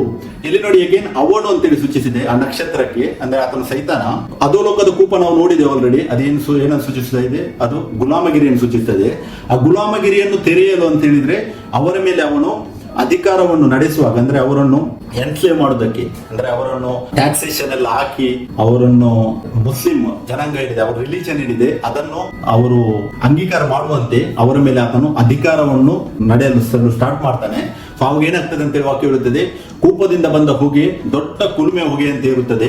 ಕೂಪದ ಹೊಗೆಯಿಂದ ಸೂರ್ಯನು ಆಕಾಶನು ಕತ್ತಲವಾಗುವುದು ಅಂತೇಳಿ ವಾಕ್ಯ ಹೇಳ್ತದೆ. ಇಲ್ಲಿ ಆಕಾಶವು ಸೂರ್ಯನ ಆಕಾಶವು ಕತ್ತಲಾದವು ಅಂತೇಳಿ ವಾಕ್ಯ ಹೇಳುತ್ತದೆ. ಸೊ ಸೂರ್ಯನು ಕತ್ತಲಾದನು ಅಂತ ಹೇಳಿದರೆ ಇದು ಸ್ಪಿರಿಚುವಲ್ ಮೀನಿಂಗ್ ಇದರದ್ದು ರಾಜರುಗಳ ಪತನವನ್ನು ಸೂಚಿಸ್ತಾ ಇತ್ತು. ಯಾವಾಗ ಅವರು ಈ ಸ್ಲೇವರಿ ಸ್ಟಾರ್ಟ್ ಮಾಡಿದ್ರು, ಅಂದ್ರೆ ಗುಲಾಮಗಿರಿಯನ್ನು ಯಾವಾಗ ಅವರು ಜನರಿಗೆ ಕೊಡ್ಲಿಕ್ಕೆ ಸ್ಟಾರ್ಟ್ ಮಾಡಿದ್ರು, ಆ ಟೈಮ್ ಅಲ್ಲಿ ಅವರು ಯುದ್ಧಗಳನ್ನು ನಡೆಸ್ತಾರೆ. ಆ ಯುದ್ಧಗಳಲ್ಲಿ ತುಂಬಾ ರಾಜರ ಪತನವಾಗ್ತದೆ. ಮತ್ತೆ ಆಕಾಶವು ಕತ್ತಲಾಯ್ತು ಅಂತ ಹೇಳಿದ್ರೆ ಯಾವಾಗ ರಾಜರ ಪತನ ಸ್ಟಾರ್ಟ್ ಆಗ್ತದೆ ಆ ಟೈಮಲ್ಲಿ ಆಟೋಮೆಟಿಕ್ ಆಗಿ ಇತಿಹಾಸದಲ್ಲಿ ಧ್ಯಾನಿಸಿದರೆ ಒಬ್ಬ ರಾಜನ ಕೊಂದ್ರು ಅಂತ ಹೇಳಿದ್ರೆ ಆತನ ಸಾಮ್ರಾಜ್ಯ ಹೋಯ್ತು, ಪತನವಾಯ್ತು ಅಂತ ಹೇಳಿ ಅರ್ಥ. ಸೊ ಇಲ್ಲಿ ಸೂರ್ಯನು ಕತ್ತಲಾದನು, ಆಕಾಶವು ಕತ್ತಲಾದನು ಅಂತ ಹೇಳಿದ್ರೆ ಆ ಸಾಮ್ರಾಜ್ಯವು ಆತನದ್ದು ಪತನವಾಯ್ತು ಅಂತ ಹೇಳಿ ಅರ್ಥ. ಇದಕ್ಕೆ ಕನೆಕ್ಟಿಂಗ್ ಓಡ್ಬೇಕಾದ್ರೆ ನೋಡಿ HKL 32:7-8 ನಾವು ನೋಡಬಹುದು. ಅಲ್ಲಿ ದೇವರು ಫರೋವನಿಗೆ ಹೇಳಿದ ವಾಕ್ಯ ಏನು? ನಾನು ನಿನ್ನ ಬೆಳಕನ್ನು ನಂದಿಸುವಾಗ ಆಕಾಶಕ್ಕೆ ಮುಸುಕು ಹಾಕಿ ಅಲ್ಲಿನ ನಕ್ಷತ್ರಗಳನ್ನು ಮಂಕು ಮಾಡಿ ಸೂರ್ಯನನ್ನು ಮೋಡದಿಂದ ಮುಚ್ಚಿ ಬಿಡುವನು ಅಂತ ಹೇಳಿ ವಾಕ್ಯ ಹೇಳುತ್ತದೆ. ಇಲ್ಲಿ ಆಕಾಶಕ್ಕೆ ಮುಸುಕು ಅಂತ ಹೇಳಿದ್ರೆ ಅಧಿಕಾರವನ್ನು ಸೂಚಿಸ್ತದೆ, ಆ ರಾಜ್ಯದ ಫರೋವನ ಅಧಿಕಾರ. ಮತ್ತೆ ಸೂರ್ಯನನ್ನು ಅಂತ ಹೇಳಿದ್ರೆ ರಾಜ. ಆಮೇಲೆ ನೆಕ್ಸ್ಟ್ 8ನೇ ವಾಕ್ಯದಲ್ಲಿ ಕಂಟಿನ್ಯೂ ಮಾಡುವಾಗ ಅಲ್ಲಿ ನೋಡಿ, ಆಕಾಶದಲ್ಲಿ ಬಿಡುವ ಸಕಲ ಜ್ಯೋತಿಗಳನ್ನು ನಾನು ಮಸುಕು ಮಾಡಿ ನಿನ್ನ ದೇಶದಲ್ಲಿ ಕತ್ತಲು ನೋಡುವೆನು. ಇಲ್ಲಿ ಆಕಾಶ ಮತ್ತೆ ಸೂರ್ಯ ಎರಡನ್ನು ನಾವು ಸರಿಯಾಗಿ ಅರ್ಥ ಮಾಡಿಕೊಂಡು ಇದು ಸ್ಪಿರಿಚುವಲ್ ಮೀನಿಂಗ್. ದಾನಿಯೇಲ 8:10 ಕೂಡ ನಾವು ಧ್ಯಾನಿಸಬಹುದು. ಒಂದು ನಕ್ಷತ್ರ ಗಣದ ಮೇಲೆ ಕೈ ಮಾಡುವಷ್ಟು ಹೆಚ್ಚಿ ಆ ಗಣದ ಕೆಲವು ನಕ್ಷತ್ರಗಳನ್ನು ನೆಲಕ್ಕೆ ತುಳಿದು ಬಿಟ್ಟಿತು. ಇಲ್ಲಿ ಕೂಡ ನಕ್ಷತ್ರ ಗಣ ಅಂತ ಹೇಳಿದ್ರೆ ಇದು ಅಧಿಕಾರವನ್ನು ನೆಲಕ್ಕೆ ಕೆಡವಿ ನಾಶ ಮಾಡುವುದನ್ನು ಸೂಚಿಸಿದೆ. ಈ 8ನೇ ಅಧ್ಯಾಯವನ್ನು ನಾವು ಓದುವಾಗ ನಮಗೆ ಕರೆಕ್ಟ್ ಆಗಿ ಅದರ ಅರ್ಥ ಸಿಗ್ತದೆ. ಯೋವೇಲ 7:10 ಕೂಡ ನೋಡಿ, ಅವುಗಳ ಆಗಮನದಿಂದ ಭೂಮಿ ಕಂಪಿಸದೆ. ಇಲ್ಲಿ ಈ ಅಧ್ಯಾಯದಲ್ಲಿ ಯೋವೇಲ 1:2 ಈ ಅಧ್ಯಾಯದಲ್ಲಿ ಸ್ಪಷ್ಟವಾಗಿ ಉಲ್ಲೇಖಿಸಿದ ವಾಕ್ಯ ಇದು ಮಿಡತೆಗಳ ಬಗ್ಗೆ ಉಲ್ಲೇಖಿಸಿದೆ. ಆ ಮಿಡತೆಗಳು ಏನಿದೆ ಅದು ಪ್ರಕಟಣೆಯಲ್ಲಿ ಉಲ್ಲೇಖಿಸಿದ ಸೇಮ್ ಮಿಡತೆಗಳಾಗಿದ್ದೇವೆ ಅಲ್ಲಿ ಕೂಡ. ಯಾಕೆಂದ್ರೆ ಆ ಕುದುರೆಯ ಬಗ್ಗೆ ಅದು ನಾರ್ಮಲ್ ಲಿಟರಲ್ ಮಿಡತೆಗಳಲ್ಲ, ಅವರು ಕೂಡ ಮನುಷ್ಯರನ್ನಲ್ಲಿ ಸೂಚಿಸಿದ ವಾಕ್ಯ. ಯೋವೇಲ 7:10 ನೋಡಿ, ಅವುಗಳ ಆಗಮನದಿಂದ ಭೂಮಿ ಕಂಪಿಸುತ್ತದೆ, ಆಕಾಶ ಮಂಡಲವು ನಡುಗುತ್ತದೆ, ಸೂರ್ಯ ಚಂದ್ರರು ಮಂಕಾಗುತ್ತಾರೆ, ನಕ್ಷತ್ರಗಳು ಕಾಂತಿಯನ್ನು ಅಡಗಿಸಿಕೊಳ್ಳುತ್ತವೆ. ಇಲ್ಲಿ ಆಕಾಶ ಮಂಡಲವು ನಡುಗುತ್ತದೆ ಅಂತ ಹೇಳಿದ್ರೆ ಇದು ಅಧಿಕಾರದ ಪತನ, ಅಂದ್ರೆ ಸಾಮ್ರಾಜ್ಯದ ಪತನವನ್ನು ಸೂಚಿಸದೆ. ಸೊ ಪ್ರಕಟಣೆ 9:2 ನೋಡಿ, ಅಧೋಲೋಕದ ಕೂಪ ಅಂತ ಹೇಳಿ ಸ್ಲೇವರಿ ಯಾವಾಗ ಸ್ಟಾರ್ಟ್ ಮಾಡ್ತಾರೆ ಆವಾಗ ಆ ಸಾಮ್ರಾಜ್ಯದಲ್ಲಿ, ಅಂದ್ರೆ ಅವರು ಎಲ್ಲೆಲ್ಲಿ ಕ್ಯಾಪ್ಚರ್ ಮಾಡ್ತಾ ಇದ್ರು, ಅಲ್ಲಿ ಯಾರ್ಯಾರು ಆಡಳಿತವನ್ನು ನಡೆಸ್ತಾ ಇದ್ರು, ಆ ಸೂರ್ಯ ಅಂದ್ರೆ ರಾಜ್ಯದ ಪತನ ಸ್ಟಾರ್ಟ್ ಆಗ್ತದೆ. ಮತ್ತೆ ಆಕಾಶವು ಕೂಡ ಅಂದ್ರೆ ಅವರ ಸಾಮ್ರಾಜ್ಯವು ನಾಶವಾಗಲಿಕ್ಕೆ ಸ್ಟಾರ್ಟ್ ಆಗ್ತದೆ. ಇದಕ್ಕೆ ನಾವು ಇವರ ಹಿಸ್ಟ್ರಿಯನ್ನು, ಈ ಮುಸ್ಲಿಮರ ಹಿಸ್ಟ್ರಿಯನ್ನು ನಾವು ಇತಿಹಾಸದಲ್ಲಿ ಧ್ಯಾನಿಸಿದರೆ ಕೇವಲ 80 ವರ್ಷಗಳ ಅಲ್ಪಾವಧಿಯಲ್ಲಿ ಇವರು ದೊಡ್ಡ ಕ್ಯಾಪ್ಚರ್ ಮಾಡ್ತಾರೆ. ಅಂದ್ರೆ ಇವರು ಎಲ್ಲಿ ಹೋದ್ರು ಕೂಡ ಇವರಿಗೆ ಜಯ ಸಿಗ್ತದೆ. ನಾವು ಆ ಟೈಮಲ್ಲಿ ನೋಡಿದ್ರೆ ಪ್ಯಾಲೆಸ್ತೀನ್, ಸಿರಿಯಾ, ಈ ಅರ್ಮೇನಿಯಾದ 2 ಪ್ರಾಂತಗಳು ಮತ್ತೆ ಏಷ್ಯಾ ಪ್ರಾಂತಗಳೇನಿದೆ ಆಲ್ಮೋಸ್ಟ್ ಕಂಪ್ಲೀಟ್ ಏಷ್ಯಾವನ್ನು ಇವರು ಕ್ಯಾಪ್ಚರ್ ಮಾಡ್ತಾರೆ, ಪರ್ಷಿಯಾವನ್ನು ಕ್ಯಾಪ್ಚರ್ ಮಾಡ್ತಾರೆ. ಇಂಡಿಯಾದಲ್ಲಿ ಕೂಡ ಇವರ ರೂಲಿಂಗ್ ಸ್ಟಾರ್ಟ್ ಆಗ್ತದೆ ನೋಡಿ. 7th ಇಂದ 10th ಸೆಂಚುರಿ ನೀವು ಧ್ಯಾನಿಸಿದರೆ ನಮ್ಮ ಇಂಡಿಯಾ ದೇಶದ ಮೇಲೆ ಕೂಡ ಇವರ ರೂಲಿಂಗ್ ಸ್ಟಾರ್ಟ್ ಆಗ್ತದೆ. ಈಜಿಪ್ಟ್ ಕ್ಯಾಪ್ಚರ್ ಮಾಡ್ತಾರೆ, ನ್ಯೂಮೀಡಿಯಾ ಕ್ಯಾಪ್ಚರ್ ಮಾಡ್ತಾರೆ, ಬರ್ಬೇರಿ ಕ್ಯಾಪ್ಚರ್ ಮಾಡ್ತಾರೆ, ಮತ್ತೆ ಈ ನೈಗರ್ ರಿವರ್ ಏನಿದೆ ಆ ಏರಿಯಾದಲ್ಲಿ ಇವರು ಸ್ಪ್ರೆಡ್ ಆಗ್ತಾರೆ. ಲುಸಿತಾನಿಯಾ ಏನಿದೆ ಅಲ್ಲಿ ಇವರು ಕ್ಯಾಪ್ಚರ್ ಮಾಡ್ತಾರೆ, ಇಸ್ಪಾನಿಯಾ ಆ ಏರಿಯಾದಲ್ಲಿ ಕೂಡ ಕ್ಯಾಪ್ಚರ್ ಆಗ್ತಾರೆ. ಇಷ್ಟೇ ಅಲ್ಲದೆ ಇವರು ಅಲ್ಲೇ ನಿಲ್ಲೋದಿಲ್ಲ, ಇನ್ನೂ ಮುಂದೆ ಹೋಗಿ ಇವರು ರೋಮ್ ನಾನು ಹೇಳಿದ ಮೊದಲೇ ವೆಸ್ಟರ್ನ್ ರೋಮ್ ಏನಿದೆ ಆ ವೆಸ್ಟರ್ನ್ ರೋಮ್ ಇವರು ಕ್ಯಾಪ್ಚರ್ ಮಾಡಿದ್ರು. ಮತ್ತೆ ಬಿಸೈಡ್ ದಿ ಸಿಸಿಲಿ ಅಂತೇಳಿ ಈ ಪ್ಲೇಸ್ ಅಲ್ಲಿ ಕ್ಯಾಂಡಿಯಾ, ಸೈಪ್ರಸ್ ಮತ್ತೆ ಈ ಮೆಡಿಟೇರಿಯನ್ ಸಿಯ ಪಕ್ಕದಲ್ಲಿರುವ ಐಲ್ಯಾಂಡ್ ಏನಿದೆ ಅದನ್ನೆಲ್ಲ ಕ್ಯಾಪ್ಚರ್ ಮಾಡ್ತಾರೆ. ಅಂದ್ರೆ ಅತಿ ಶಾರ್ಟ್ ಟೈಮ್ ಅಲ್ಲಿ ಇವರು ದೊಡ್ಡ ಒಂದು ಇದನ್ನು ಜಯವನ್ನು ಗಳಿಸಿ ಇವರು ಮುನ್ನುಗ್ತಾ ಇದ್ರು. ಸೊ ಅದೇ ಪ್ರಕಟಣೆ 9:2 ಸೂಚಿಸುವಂತದ್ದಾಗಿದೆ ಅಂತ ಹೇಳಿದ್ರೆ ಅಧೋಲೋಕದ ಕೂಪವನ್ನು ಯಾವಾಗ ತೆರೆಯುತ್ತಾರೆ ಅಲ್ಲಿ ಆ ಟೈಮ್ ಅಲ್ಲಿದ್ದ ಆ ರಾಜರುಗಳು ಯಾರಿದ್ದಾರೆ ಅವರ ಸಾಮ್ರಾಜ್ಯವೇನಿದೆ ಅದೆಲ್ಲ ಪತನವಾಗಲಿಕ್ಕೆ ಸ್ಟಾರ್ಟ್ ಆಗ್ತದೆ. ಸೊ ಇದನ್ನು ಸ್ಪಿರಿಚುವಲ್ ಆಗಿ ಸರಿಯಾಗಿ ಅರ್ಥ ಮಾಡಿಕೊಳ್ಳಿರಿ. ಮತ್ತೆ 9:3 ನೋಡಿ, ಹೊಗೆಯೊಳಗಿಂದ ಮಿಡತೆಗಳು ಭೂಮಿಯ ಮೇಲೆ ಹೊರಟು ಬಂದವು, ಭೂಮಿಯಲ್ಲಿರುವ ಚೇಳುಗಳಿಗೆ ಸಾಮರ್ಥ್ಯವಿರುವ ಪ್ರಕಾರ ಅವುಗಳಿಗೆ ಸಾಮರ್ಥ್ಯ ಕೊಡಲ್ಪಟ್ಟಿತು ಅಂತೇಳಿ ಪ್ರಕಟಣೆ 9:3 ವಾಕ್ಯ ಹೇಳುತ್ತದೆ. ಸೊ ಪ್ರಕಟಣೆ 9ನೇ ಅಧ್ಯಾಯ ಮಿಡತೆಗಳು ಏನಿದೆ ಇದು ಇನ್ಸೆಕ್ಟ್ ಅಥವಾ ಕೀಟಗಳಲ್ಲ, ಇದು ಸಿಗ್ನಿಫೈಡ್ ಬೈಬಲ್ ಸೈನ್ಸ್ ಅಲ್ಲಿ ಬರೆದಿದೆ ಪ್ರಕಟಣೆ. ಸೊ ಇದು ಮಿಡತೆ ಅಂತೇಳಿ ಇಲ್ಲಿ ಹೇಳುವಾಗ ನಿಜವಾದ ಮಿಡತೆಗಳಿಗೆ ನಾವು ಧ್ಯಾನಿಸುವುದಾದರೆ ಅವರಿಗೆ ರಾಜ ಇಲ್ಲ. ಬಟ್ ಈ ಅಧ್ಯಾಯದಲ್ಲಿ 9:11 ನಾವು ನೋಡಿದೆವು. ಪ್ರಕಟಣೆ 9ನೇ ಅಧ್ಯಾಯದಲ್ಲಿ ಮಿಡತೆಗಳು ಏನಿದ್ದಾರೆ, ಅರಸ ಇದ್ದಾನೆ ಅಂತ ವಾಕ್ಯ ಹೇಳುತ್ತದೆ. ಸೊ ಜ್ಞಾನೋಕ್ತಿ 30:27 ನಾವು ಓದುವುದಾದ್ರೆ ಅಲ್ಲಿ ವಾಕ್ಯ ಹೇಳ್ತದೆ ಮಿಡತೆಗಳಿಗೆ ಅರಸನು ಇಲ್ಲ ಅಂತೇಳಿ ವಾಕ್ಯವು ಸೂಚಿಸಿದೆ. ನೋಡಿ, ಜ್ಞಾನೋಕ್ತಿ 30:27 ಮಿಡತೆಗಳಿಗೆ ಅರಸನಿಲ್ಲ, ಆದರೂ ಅವೆಲ್ಲ ದಂಡಾಗಿ ಹೊರಡುವವು ಅಂತೇಳಿ ವಾಕ್ಯ ಹೇಳುತ್ತದೆ. ಬಟ್ ಈ ಮಿಡತೆಗಳು ಯಾವುದು? ಓಲ್ಡ್ ಟೆಸ್ಟ್ಮೆಂಟ್ ಅಲ್ಲಿ ಮೋಶೆ ಟೈಮ್ ಅಲ್ಲಿ ಇದ್ದ ಮಿಡತೆಗಳು, ಅವುಗಳಿಗೆ ಅರಸನ ಇರಲಿಲ್ಲ. ಬಟ್ ಪ್ರಕಟಣೆಯಲ್ಲಿ ಉಲ್ಲೇಖಿಸಿದ ಮಿಡತೆಗಳು ಏನಿದೆ ಅವುಗಳಿಗೆ ಅರಸ ಇದ್ದಾರೆ ಅಂತೇಳಿ ಈ ಅಂಶವನ್ನು ನಾವು ಸರಿಯಾಗಿ ಧ್ಯಾನಿಸಬೇಕು. ಮತ್ತೆ ನಾವು 9:3 ಅದೇ ಮಿಡತೆಗಳು ಭೂಮಿಯ ಮೇಲೆ ಹೊರಟು ಬಂದವ ಅಂತ ಹೇಳಿದ್ರೆ, ಇದು ಭೂಮಿ ಅಂತ ಹೇಳಿದ್ರೆ ರೋಮನ್ ಭೂಮಿಯ ಮೇಲೆ ಬರುವುದನ್ನು ಸೂಚಿಸ್ತಾ ಇದೆ. ಮತ್ತೆ ಭೂಮಿಯಲ್ಲಿರುವ ಚೆಳ್ಳುಗಳಿಗೆ, ಈ ಭೂಮಿ ಎರಡು ಇಲ್ಲಿ ವರ್ಡ್ ಭೂಮಿ ಏನು ಉಲ್ಲೇಖಿಸಿದೆ, ಅಂದ್ರೆ ಅಧಿಕಾರ. ಚೆಳ್ಳುಗಳಿಗೆ ಯಾವ ತರ ಸಾಮರ್ಥ್ಯವಿರೋ ಪ್ರಕಾರ ಅವುಗಳಿಗೆ ಸಾಮರ್ಥ್ಯ ಕೊಡಲ್ಪಟ್ಟಿದ್ದು, ಇವರು ಅಧಿಕಾರವನ್ನು ಹೊಂದುತ್ತಾರೆ. 5ನೇ ಟ್ರಂಪೆಟ್ ಅಲ್ಲಿ ದೇವರು ಇವರನ್ನು ಎಲೋ ಮಾಡೋದು ರೋಮನ್ ಕ್ಯಾಥಲಿಕ್ಸ್ ಅನ್ನು ಇವರು ಹಿಂಸಿಸುವುದಕ್ಕೋಸ್ಕರವಾಗಿ ಎನ್ನುವುದನ್ನು ನಾವು ಅರಿಬೇಕು. ಮತ್ತೆ 9:4 ನೋಡಿ ವಾಕ್ಯ ಹೇಳುತ್ತದೆ, ಭೂಮಿಯ ಮೇಲಿರುವ ಹುಲ್ಲನ್ನಾಗಲಿ ಯಾವ ಪಲ್ಯವನ್ನಾಗಲಿ ಮರವನ್ನಾಗಲಿ ಕೆಡಿಸದೆ ಹಣೆಯ ಮೇಲೆ ದೇವರ ಮುದ್ರೆ ಇಲ್ಲದವರಾದ ಮನುಷ್ಯರನ್ನು ಮಾತ್ರ ಕೆಡಿಸಬಹುದೆಂದು ಅವುಗಳಿಗೆ ಅಪ್ಪಣೆ ಆಯಿತು. ಇಲ್ಲಿ ಕೂಡ ಭೂಮಿ 9:4 ಇದು ರೋಮನ್ ಸಾಮ್ರಾಜ್ಯವನ್ನು ಸೂಚಿಸುತ್ತದೆ. ಭೂಮಿಯ ಮೇಲೆ ಇರುವ ಹುಲ್ಲು ಪಲ್ಯ, ಹುಲ್ಲು ಅಂತ ಹೇಳಿದ್ರೆ ಇದು ನರಜಾತಿಗೆ ಹುಲ್ಲು ಅಂತೇಳಿ ಇಲ್ಲಿ ಉಲ್ಲೇಖಿದೆ. ನಾವು 1 ಪೇತ್ರ 1:24 ಓದುವಾಗ ನರಜಾತಿಯೆಲ್ಲ ಹುಲ್ಲಿನ ಹಾಗಿದೆ ಅಂತೇಳಿ ವಾಕ್ಯ ಹೇಳುತ್ತದೆ. ನೋಡಿ, ಯೆಶಾಯ 47 ಕೂಡ ಜನವು ಹುಲ್ಲೇ ಹುಲ್ಲು ಅಂತೇಳಿ ವಾಕ್ಯ ಹೇಳುತ್ತದೆ. ಮತ್ತೆ ಯೆಶಾಯ 51:12 ಕೂಡ ನೋಡಿ, ಮೃತ್ಯ ಮನುಷ್ಯನಿಗೆ ಹುಲ್ಲಿನ ಗತಿಗೆ ಬರುವ ನರ ಜನ್ಮದವನಿಗೆ ಭಯಪಡುವ ನೀನ್ ಎಂತವಳ ಅಂತೇಳಿ ಇಲ್ಲಿ ದೇವರು ಯೆಶಾಯನಿಗೆ ಹೇಳ್ತಾರೆ. ಸೊ ಇಲ್ಲಿ ಹುಲ್ಲು, ಪಲ್ಯ ಮತ್ತೆ ಮರ ಅಂತ ಹೇಳಿ ಏನು ಸೂಚಿಸಿದೆ, ಇದು ನಾರ್ಮಲ್ ಕಾಮನ್ ಮ್ಯಾನ್ ಅಂದ್ರೆ ಸಾಮಾನ್ಯ ಜನರನ್ನು ಇದು ಸೂಚಿಸಿದೆ. ಮತ್ತೆ ಹಣೆಯ ಮೇಲೆ ದೇವರ ಮುದ್ರೆ ಇಲ್ಲದವರಾದ ಮನುಷ್ಯರನ್ನು ಅಂತೇಳಿ, ನಾವು ಈ ಹಣೆಯ ಮೇಲೆ ದೇವರ ಮುದ್ರೆ ಏನು ಎಂಬುದನ್ನು ನಾವು ಆಲ್ರೆಡಿ ನಾನು ವಾಕ್ಯ ಭಾಗದಲ್ಲಿ ಎಕ್ಸ್ಪ್ಲೇನ್ ಮಾಡಿದ್ದೇನೆ. ಇದೊಂದು ವಿಡಿಯೋ ಕೂಡ ಹಾಕಿದ್ದೇನೆ. ಸೊ ಅದಕ್ಕೆ ನಾನು ಅದರಲ್ಲಿ ಹೆಚ್ಚಿನ ವಿವರಣೆ ನೀಡುವುದಿಲ್ಲ. ನಾವು ಅಪೊಸ್ತಲ ಕೃತ್ಯಗಳು 7:38 ಓದುವಾಗ ಅಲ್ಲಿ ಪೇತ್ರನ ಏನ್ ಹೇಳ್ತಾನೆ, ನಿಮ್ಮ ಪಾಪಗಳು ಪರಿಹಾರವಾಗುವುದಕ್ಕಾಗಿ ಪಶ್ಚಾತ್ತಾಪ ಪಟ್ಟು ದೇವರ ಕಡೆಗೆ ತಿರುಗಿಕೊಂಡು ಕರ್ತನಾದ ಯೇಸು ಕ್ರಿಸ್ತನ ಮೇಲೆ ಯಾವಾಗ ನೀವು ದೀಕ್ಷಾ ಸ್ನಾನವನ್ನು ಪಡೆಯುತ್ತೀರಾ ಆವಾಗ ನಮ್ಮ ಮೇಲೆ ಆ ಪವಿತ್ರಾತ್ಮನ ದಾನವನ್ನು ನಾವು ಹೊಂದುತ್ತೇವೆ. ಅದೇ ಎಫೆಸ 1:13 ಓದುವಾಗ ಮುದ್ರೆಯನ್ನು ನಾವು ಹೊಂದುತ್ತೇವೆ ಅಂತ ವಾಕ್ಯ ಹೇಳುತ್ತದೆ. ಅದಕ್ಕೆ ದೇವರ ಹಣೆಯ ಮೇಲೆ ಮುದ್ರೆ ಅಂತ ಹೇಳಿದ್ರೆ ಇದು ಪವಿತ್ರಾತ್ಮ, ಅಂದ್ರೆ ಪವಿತ್ರಾತ್ಮನ ಈ ಆಧ್ಯಾತ್ಮಿಕ ಸೀಲ್ ನಮ್ಮ ಮೇಲೆ ಬೀಳುವುದು.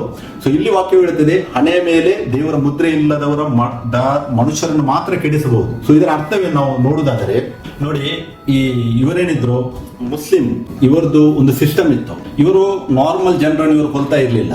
ಬಟ್ ಅವರೇನ್ ಮಾಡ್ತಾ ಇದ್ರು, ಇಸ್ಲಾಂ ಅನ್ನು ಕಬೂಲ್ ಮಾಡೋದಕ್ಕೆ ಅವರಿಗೆ ಫೋರ್ಸ್ ಮಾಡ್ತಾ ಇದ್ರು. ಸೊ ಅದಕ್ಕೆ ಅವರೊಂದು ಸಿಸ್ಟಮ್ ತಂದಿದ್ರು, ಅದೇನಾಗಿದೆ ಜಿಜಿಯಾ ಅಂತೇಳಿ. ಜಿಜಿಯಾ ಅಂತ ಹೇಳಿದ್ರೆ ಇದು ಟ್ಯಾಕ್ಸೇಷನ್ ಸಿಸ್ಟಮ್. ಅವರೇನ್ ಮಾಡ್ತಾರೆ, ನಾರ್ಮಲ್ ಮನುಷ್ಯರನ್ನು ಕೊಲ್ಲುವುದಿಲ್ಲ, ಅವರು ಹೊರಲಾರದೆ ಇರುವಂತ ಟ್ಯಾಕ್ಸೇಷನ್ ಅನ್ನು ಅವರ ಮೇಲೆ ಹಾಕ್ತಾರೆ.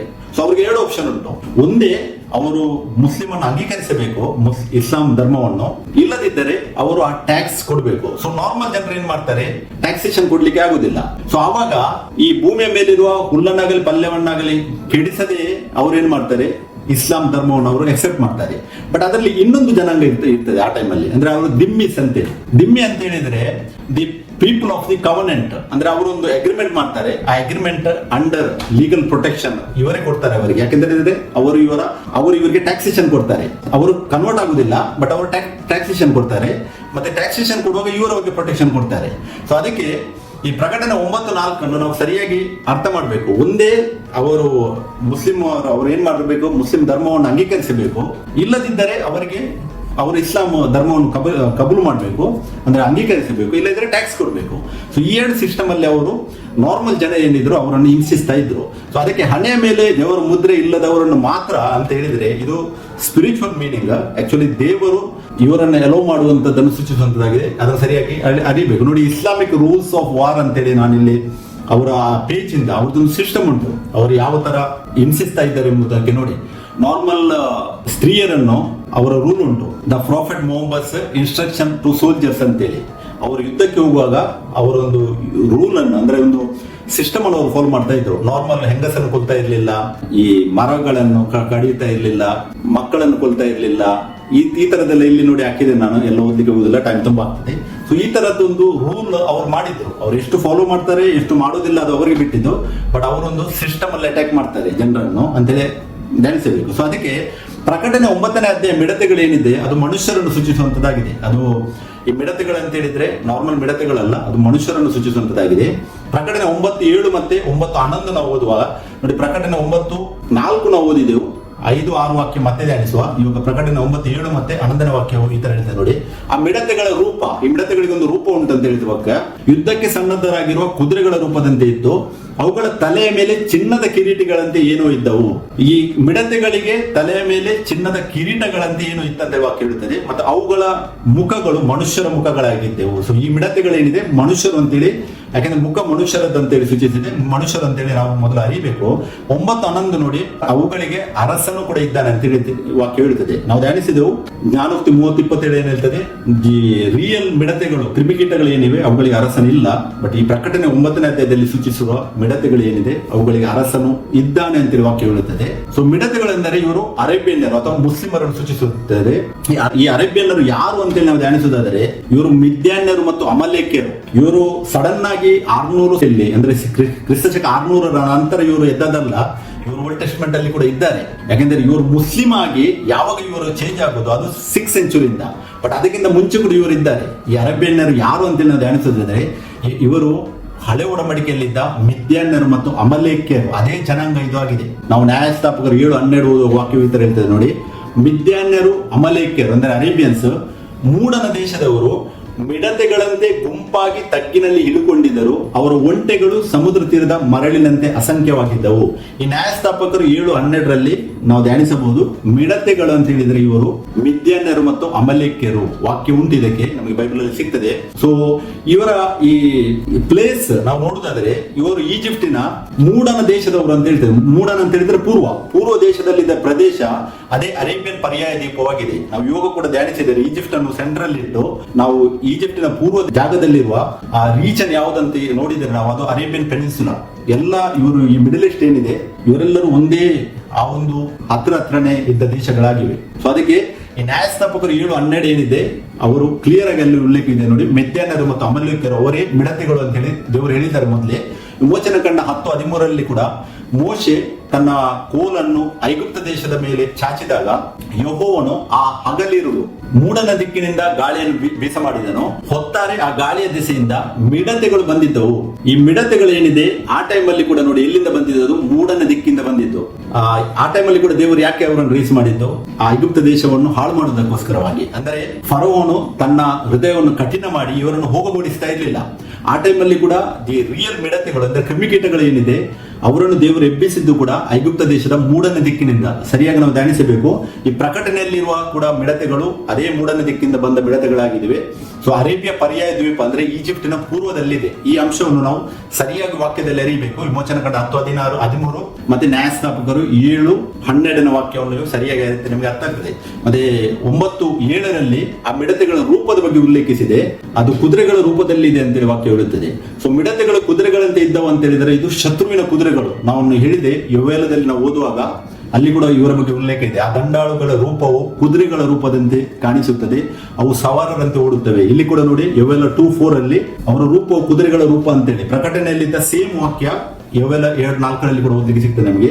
ಯೊವೇಲ 7:5 ಕೂಡ ನೋಡಿ, ಪರ್ವತಾಗ್ರಗಳಲ್ಲಿ ಅವು ಹಾರಾಡುವ ಶಬ್ದವು ರಥಗಳ ಚೀತ್ಕಾರದಂತೆಯೂ ಕೂಳೆಯನ್ನು ನುಂಗುವ ಬೆಂಕಿಯ ಚಟಪಟ ಧ್ವನಿಯಾಗಿಯೂ ಕೇಳಿಸುತ್ತದೆ, ಅವು ವ್ಯೂಹ ಕಟ್ಟಿಕೊಂಡ ಪ್ರಬಲವಾದ ಸೈನ್ಯವೇ. ಇವರದ್ದು ಒಂದು ಒಳ್ಳೇದಂತ ಹೇಳಿದ್ರೆ ನಾವು ಇವಾಗ ಕೂಡ ನಮ್ಮ ಮುಸ್ಲಿಂ ಜನಾಂಗ, ನಮ್ಮ ಅಕ್ಕಪಕ್ಕದಲ್ಲಿರುವ ಆ ಜನಾಂಗವನ್ನು ನೀವು ಒಮ್ಮೆ ಒಬ್ಸರ್ವ್ ಮಾಡಿ, ಒಂದು ಸಣ್ಣ ಪ್ರಾಬ್ಲಮ್ ಆದ್ರೂ ಕೂಡ ಸಾಕು ಅವರು ವ್ಯೂಹ ಕಟ್ಟಿ ಒಟ್ಟಾಗಿ ಬರ್ತಾರೆ. ಅವರಲ್ಲಿ ಆ ಒಂದು ಏಕತೆ ಅಂತ ಹೇಳ್ಬೋದು. ನಮ್ಗೆ ನೀವು ಕೂಡ ಧ್ಯಾನಿಸಬಹುದು, ಯಾಕಂದ್ರೆ ನಮ್ಮ ಏರಿಯಾದಲ್ಲಿ ಇದ್ದಾರೆ, ಅಲ್ಲಿ ಕೂಡ ಇವರು ಆ ತರನೇ ಅಟ್ಯಾಕ್ ಮಾಡ್ಲಿಕ್ಕೆ ಬರ್ತಾರೆ. ಅಂದ್ರೆ ಅವರೊಂದು ವ್ಯೂಹ ಕಟ್ಟಿಕೊಂಡು, ಇದರ ವಾಕ್ಯಗಳು ಉಂಟು ನೋಡಿ, ಇವೆಲ್ಲ 7:5 ಉಂಟು, ಅವು ವ್ಯೂಹ ಕಟ್ಟಿಕೊಂಡು ಪ್ರಬಲವಾದ ಸೈನ್ಯವಾಗಿ ಅವರು ಗುಂಪಾಗಿ ಬರ್ತಾರೆ. ಅದು ಅವರಲ್ಲಿರುವಂತಹ ಒಂದು ಒಳ್ಳೆಯ ಗುಣ. ಸೊ ಮಿಡತೆಗಳು ಏನಿದೆ ಇದು ರೋಮನ್ ಸಾಮ್ರಾಜ್ಯ ನಾಶಕ್ಕಾಗಿ ಒಟ್ಟುಗೂಡಿದ ಅರೇಬಿಯನ್ ಮಿಲಿಟರಿ ಪಡೆಗಳ ವಿಶಾಲ ದಂಡನ್ನು ಪ್ರತಿನಿಧಿಸುತ್ತದೆ. ಇದನ್ನು ನಾವು ಸರಿಯಾಗಿ ಅರಿಯಬೇಕು.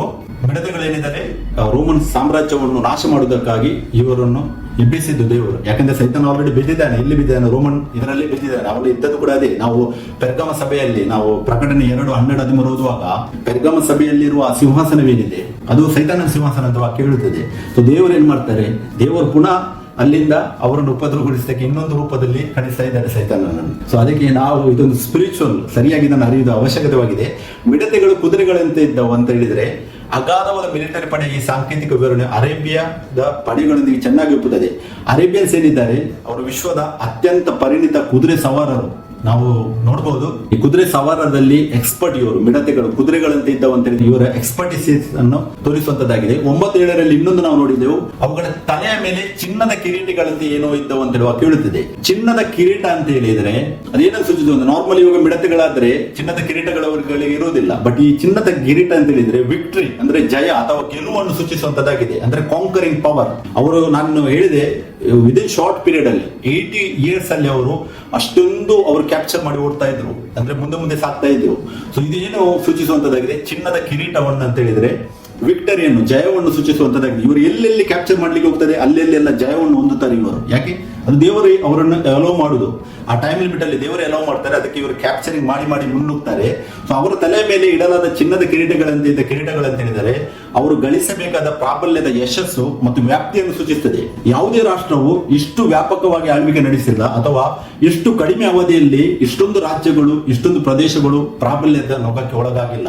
ಅಷ್ಟೊಂದು ಫಾಸ್ಟ್ ಆಗಿ ಅವರು ಗ್ರೋ ಆಗಿದ್ದಾರೆ. ನಾವು ಇತಿಹಾಸ ಧ್ಯಾನಿಸಿದರೆ ನಮ್ಗೆ ಗೊತ್ತಾಗ್ತದೆ. ಸೊ ತುಂಬಾ ಕ್ಯಾಪ್ಚರಿಂಗ್ ಅವರು ಮಾಡಿದ್ದಾರೆ ಎಂಬುದನ್ನು ಸೂಚಿಸುತ್ತದೆ. ಮತ್ತೆ 9-8ರಲ್ಲಿ ಪ್ರಕಟಣೆ 9-8ರಲ್ಲಿ ನಾವು ನೋಡಬಹುದು ಅವುಗಳ ಹಲ್ಲುಗಳು ಸಿಂಹದ ಹಲ್ಲುಗಳಾಗಿದ್ದವು ಅಂತ ನಾವು ಕೇಳುತ್ತದೆ. ಸಿಂಹದ ಹಲ್ಲುಗಳನ್ನು ಹೊಂದಿರುವ ಮಿಡತೆಗಳು ಅಂತ ಹೇಳಿದ್ರೆ ಇವರು ಅರೇಬಿಯನ್ ಸೈನಿಕರನ್ನು ಸೂಚಿಸಿದ ವಾಕ್ಯ. ಅವರ ಹಲ್ಲುಗಳು ಸಿಂಹದ ಹಲ್ಲುಗಳು ಅಂತೇಳಿ ಯಾಕೆ ಉಲ್ಲೇಖಿಸಿದ ವಾಕ್ಯ? ಯಾಕೆಂತ ಹೇಳಿದ್ರೆ ಸಿಂಹ ಕಾಡಿನ ರಾಜ, ನಾವು ಬಲ್ಲಾತರಾಗಿದ್ದೇವೆ. ಇಲ್ಲಿ ಸಿಂಹಕ್ಕೆ ಯಾಕೆ ದೇವರು ಉಲ್ಲೇಖಿಸಿದ್ದಾರೆ ಅಂತ ಹೇಳಿದರೆ ಆತನ ಬೇಟೆ ಆಡುವಾಗ ಆತನ ಬೇಟೆಯನ್ನು ಒಮ್ಮೆ ಹಿಡಿದರೆ ಅದು ಎಷ್ಟೊಂದು ಪವರ್ಫುಲ್ ಆಗಿ ಬೇಟೆ ಆಡ್ತದೆ ಸಿಂಹದ ಮುಷ್ಟಿಯಿಂದ ಅಥವಾ ತನ್ನ ಹಲ್ಲುಗಳಿಂದ, ಆ ಕೋರೆ ಹಲ್ಲುಗಳಿಂದ ಯಾರಿಂದಲೂ ಬಿಡಿಸ್ಲಿಕ್ಕೆ ಆಗುದಿಲ್ಲ. ಸೊ ಅದಕ್ಕೆ ಇದು ಸ್ಪಿರಿಚುವಲ್ ಮೀನಿಂಗ್ ಕೊಡುವಾಗ ಈ ವಾಕ್ಯ ಉಲ್ಲೇಖಿಸಿದೆ. ಇಲ್ಲಿ ಎಕ್ಸಾಮ್ ಅಂದ್ರೆ ಕಂಪ್ಯಾರಿಸನ್ ಕೊಟ್ಟಿದೆ ಇದಕ್ಕೆ. ಸಿಂಹದ ಹಲ್ಲುಗಳಾಗಿ ಅವುಗಳ ಹಲ್ಲುಗಳಿದ್ದಾರೆ, ಅಂದ್ರೆ ಅವರು ಕ್ಯಾಪ್ಚರ್ ಮಾಡುವಂತಹ ಶಕ್ತಿಯನ್ನು ಅರೇಬಿಯನ್ ಸೈನಿಕರನ್ನು ಇದು ವಾಕ್ಯ ಉಲ್ಲೇಖಿಸ್ತಾ ಇದೆ. ಇವೆಲ್ಲ 1:4ರಲ್ಲಿ ನಾವು ನೋಡುವುದರಲ್ಲಿ ವಾಕ್ಯ ನೋಡಿ, ಚೂರಿ ಮಿಡತೆ ತಿಂದು ಮಿಕ್ಕದ್ದನ್ನು ಗುಂಪು ಮಿಡತೆ ತಿಂದು ಬಿಟ್ಟಿತು, ಗುಂಪು ಮಿಡತೆ ತಿಂದು ಮಿಕ್ಕದನ್ನು ಸಣ್ಣ ಮಿಡತೆ ತಿಂದು ಬಿಟ್ಟಿತು, ಸಣ್ಣ ಮಿಡತೆ ತಿಂದು ಮಿಕ್ಕದನ್ನು ದೊಡ್ಡ ಮಿಡತೆ ತಿಂದು ಬಿಟ್ಟಿತು ಅಂತೇಳಿ ವಾಕ್ಯ ಹೇಳುತ್ತದೆ. ಇಲ್ಲಿ ನಾವು 4 ಟೈಪ್ ಆಫ್ ಮಿಡತೆಗಳನ್ನು ನೋಡಬಹುದು. ಚೂರಿ ಮಿಡತೆ, ಗುಂಪು ಮಿಡತೆ, ಸಣ್ಣ ಮಿಡತೆ, ದೊಡ್ಡ ಮಿಡತೆ. ಇದನ್ನು ಕೂಡ ನಾವು ಲಿಟ್ರಲ್ ಆಗಿ ಅರ್ಥವನ್ನು ತೆಗೆದುಕೊಳ್ಳುವುದಾದರೆ ಯಾವಾಗ ಒಬ್ಬ ರಾಜ ಇದನ್ನು ಕಾಂಕರ್ ಮಾಡ್ತಾನೆ, ಅಂದ್ರೆ ಆಳ್ವಿಕೆಯನ್ನು ನಾಶ ಮಾಡಿಸಿ ಇನ್ನೊಂದು ರಾಜ್ಯದ ಅಲ್ಲಿ ಹೋಗುವಾಗ ಮೊದಲು ರಾಜನ ಪತನ ಆಗ್ತದೆ, ಆಮೇಲೆ ಅಲ್ಲಿದ್ದ ಆತನ ಆಸ್ತಿ ಏನಿದೆ ಅದನ್ನು ನೋಡ್ತಾರೆ, ಆಮೇಲೆ ಅಲ್ಲಿದ್ದ ಸೈನಿಕರೇನಿದ್ದಾರೆ ಒಂದೇ ಅವರನ್ನು ಗುಲಾಮರಾಗಿ ತಗೊಳ್ತಾರೆ, ಇಲ್ಲದ್ರೆ ಅವರನ್ನು ಕೊಲ್ತಾರೆ, ಆಮೇಲೆ ಅಲ್ಲಿದ್ದ ಹೆಂಗಸು ಮಕ್ಕಳೇನಿದ್ದಾರೆ ಅವರನ್ನು ಸೆರೆಯಾಗಿ ತೆಗೆದುಕೊಂಡು ಹೋಗ್ತಾರೆ. ಈ ತರದ ಟೈಪ್ ನ ಆ ಒಂದು ಕ್ಯಾಪ್ಚರಿಂಗ್ ಆಗ್ತದೆ ನಾರ್ಮಲಿ ರಾಜರ ಟೈಮಲ್ಲಿ. ನೀವು ನೋಡುದಾದ್ರೆ ವಾರ್ ಎಲ್ಲ ಏನ್ ನಡೀತದೆ, ಯುದ್ಧ ಎಲ್ಲ ಏನ್ ನಡೀತದೆ ಆ ಟೈಮಲ್ಲಿ. ಸೊ ಅದೇ ಇವೆಲ್ಲ 1:4ರಲ್ಲಿ ನೋಡಿ, ಚೂರಿ ಮಿಡತೆ, ಗುಂಪು ಮಿಡತೆ, ಸಣ್ಣ ಮಿಡತೆ, ದೊಡ್ಡ ಮಿಡತೆ, ಅಂದ್ರೆ ಯಾವ ತರ ಒಂದು ರಾಜ್ಯವನ್ನು ಅವರು ದೋಷಿಸ್ತಾರೆ ಎಂಬುದನ್ನು ಇಲ್ಲಿ ಉಲ್ಲೇಖಿಸಿದ ವಾಕ್ಯ. ಅದೇ ಸಿಂಹದ ಹಲ್ಲುಗಳಾಗಿದ್ದವು ಅಂತ ಹೇಳಿದ್ರೆ ಅಷ್ಟೊಂದು ಪವರ್ಫುಲ್ ಆಗಿ ಅವರು ಕ್ಯಾಪ್ಚರ್ ಮಾಡ್ತಾ ಇದ್ರು ಅಂತೇಳಿ ಅರ್ಥ. ಇವೆಲ್ಲ 1:5 ನೋಡಿ ವಾಕ್ಯ ಹೇಳ್ತದೆ, ಅಮಲೇರಿದವರು ಎಚ್ಚರಗೊಳ್ಳಿರಿ, ಅಳಿರಿ, ಕುಡಿಕರೆ ಅರಚಿಕೊಳ್ಳಿರಿ, ದ್ರಾಕ್ಷಾರಸವು ನಿಮ್ಮ ಬಾಯಿಗೆ ಇನ್ನು ಬೀಳದು. 6ನೇ ವಾಕ್ಯ ನೋಡಿ, ಇಗೋ ನನ್ನ ದೇಶದ ಮೇಲೆ ಅಸಂಖ್ಯಾತ ಪ್ರಬಲ ಸೈನ್ಯವು ಬಂದಿದೆ, ಅದರ ಹಲ್ಲುಗಳು ಸಿಂಹದ ಹಲ್ಲುಗಳೇ, ಅದರ ಕೋರೆಗಳು ಮೃಗರಾಜನ ಕೋರೆಗಳೇ. ಸೇಮ್ ಪ್ರಕಟಣೆಯಲ್ಲಿ ಉಲ್ಲೇಖಿಸಿದ ವಾಕ್ಯ ಇವೆಲ್ಲ 1:6ರಲ್ಲಿ ಕೂಡ ನಾವು ನೋಡಬಹುದು. ಯಾಕಂದ್ರೆ ಅವರು ಅಷ್ಟೊಂದು ಅವರ ಏನ್ ಹೇಳ್ತಾರೆ ಅದಕ್ಕೆ ಪವರ್ ಅನ್ನು ಸೂಚಿಸುವಂತದ್ದಾಗಿದೆ.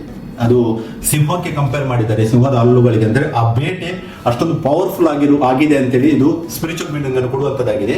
ಸೊ 5 ತಿಂಗಳುಗಳವರೆಗೆ ಪೀಡಿಸುವುದಕ್ಕೆ ಅಪ್ಪಣೆ ಆಯಿತು.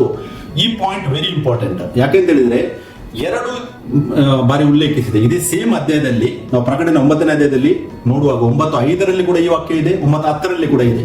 ಅಲ್ಲಿ ಇರ್ತದೆ 5 ತಿಂಗಳುಗಳು ಅಂತೇಳಿ ಮೆನ್ಷನ್ ಆಗಿದೆ. ನೋಡಿ 9:5 ನೋಡಿ, 5 ತಿಂಗಳುಗಳವರೆಗೆ ಪೀಡಿಸುವುದಕ್ಕೆ ಅದಕ್ಕೆ ಅಪ್ಪಣೆ ಆಯ್ತು ಅಂತೇಳಿ ವಾಕ್ಯ ಹೇಳ್ತದೆ. 9:10 ನೋಡಿ, ಮನುಷ್ಯರನ್ನು 5 ತಿಂಗಳುಗಳವರೆಗೂ ಪೀಡಿಸುವ ಸಾಮರ್ಥ್ಯ ಅವುಗಳ ಬಾಲಗಳಲ್ಲಿ ಇರುವುದು. 2 ವಾಕ್ಯಗಳಲ್ಲಿ 5 months ಅಂತೇಳಿ ಉಲ್ಲೇಖಿಸಿದೆ. ಆ 5 ತಿಂಗಳುಗಳನ್ನು 2 ಬಾರಿ ಉಲ್ಲೇಖಿಸಿದೆ. ಈ ನಮ್ಮ ದೇವರು, ಸರ್ವಶಕ್ತನಾದ ದೇವರು, ಪರಿಶುದ್ಧ ಆತ್ಮನು ನಮ್ಮ ಒಳಗಿದ್ದಾನೆ. ನಮಗೆ ಇದರ ಅರ್ಥವನ್ನು ನಾವು ಮೊದಲು ಅರಿಬೇಕು. ಈ 5 ತಿಂಗಳ ಸಂಕೇತವನ್ನು 2 ಬಾರಿ ಒಂದೇ ಅಧ್ಯಾಯದಲ್ಲಿ ಯಾಕೆ ಪುನರಾವರ್ತಿಸಿದ್ದಾರೆ ಎಂಬುದನ್ನು ನಾವು ಕೇಳಬೇಕು ಮೊದಲು. ಮತ್ತೆ ಈ ಪುನರಾವರ್ತನೆಯ ಹಿಂದೆ ಒಂದು ನಿಗೂಢತೆ ಇದೆ ಎಂಬುದನ್ನು ನಾವು ಅರಿಯಬೇಕು. ನೋಡಿ, ಒಂದು ತಿಂಗಳು ಅಂತ ಹೇಳಿದ್ರೆ ಪ್ರೊಫೆಟಿಕ್ ಡೇಸ್ ಏನಿದೆ ಅದು 30 ದಿನಗಳು, 31 ಅಥವಾ 28, 29 ಬರುವುದಿಲ್ಲ. ಒಂದು ತಿಂಗಳು ಅಂತೇಳಿ ಪ್ರೊಫೆಟಿಕ್ ಮಂತ್ ಅಂತ ಹೇಳಿದ್ರೆ ಅದು 30 ಡೇಸ್. 30 ಡೇಸ್ ಇಂಟು 5 ಮಂತ್ಸ್ ಮಾಡೋದಾದ್ರೆ ನಾವು ಅದು 150 ಡೇಸ್ ಆಗ್ತದೆ. ಬಟ್ ಇಲ್ಲಿ 5 ಮಂತ್ಸ್ 2 ಬಾರಿ ಉಲ್ಲೇಖವಿದೆ.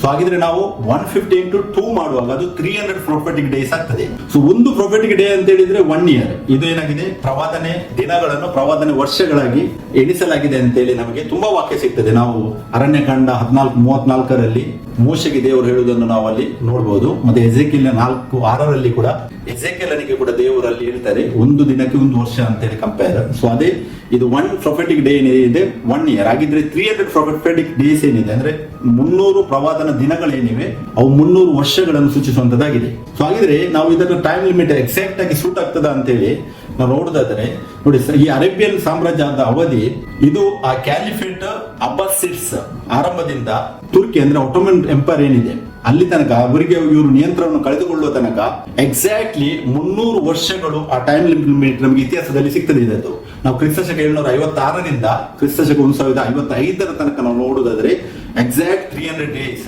ಏನು ಈ ಪ್ರಕಟಣೆ 9ನೇ ಅಧ್ಯಾಯದಲ್ಲಿ ಉಲ್ಲೇಖವಿದೆ. ಅಂದ್ರೆ ಅವರು ಆ ಅಬ್ಬಾಸಿಡ್ಸ್ ಕ್ಯಾಲಿಫೇಟ್ ಇಂದ ಪ್ರಾರಂಭವಾಗಿ ಅಲ್ಲಿಂದ ಒಟೋಮನ್ ಎಂಪೈರ್ ಆಗಿ ಯಾವಾಗ ಅದರ ಅಂಡರ್ ಬರ್ತದೆ ಈ ಮುಸ್ಲಿಂ ಸಾಮ್ರಾಜ್ಯ, ಎಕ್ಸಾಕ್ಟ್ಲಿ 300 ಇಯರ್ಸ್ ಇದರ ಉಲ್ಲೇಖ ಇದೆ. ಅದೇ 756ರಿಂದ 1055 ತನಕ ಇದು ಕ್ಲಿಯರ್ ಆಗಿ ಆ ವಾಕ್ಯದ ಫುಲ್ಫಿಲ್ಮೆಂಟ್ ಅನ್ನು ತೋರಿಸುವಂತದ್ದಾಗಿದೆ. ಅದೇ ಟೈಮ್ ಅಲ್ಲಿ ಇನ್ನೊಂದು ಇನ್ಸಿಡೆಂಟ್ ಕೂಡ ಆಗ್ತದೆ ನೋಡಿ.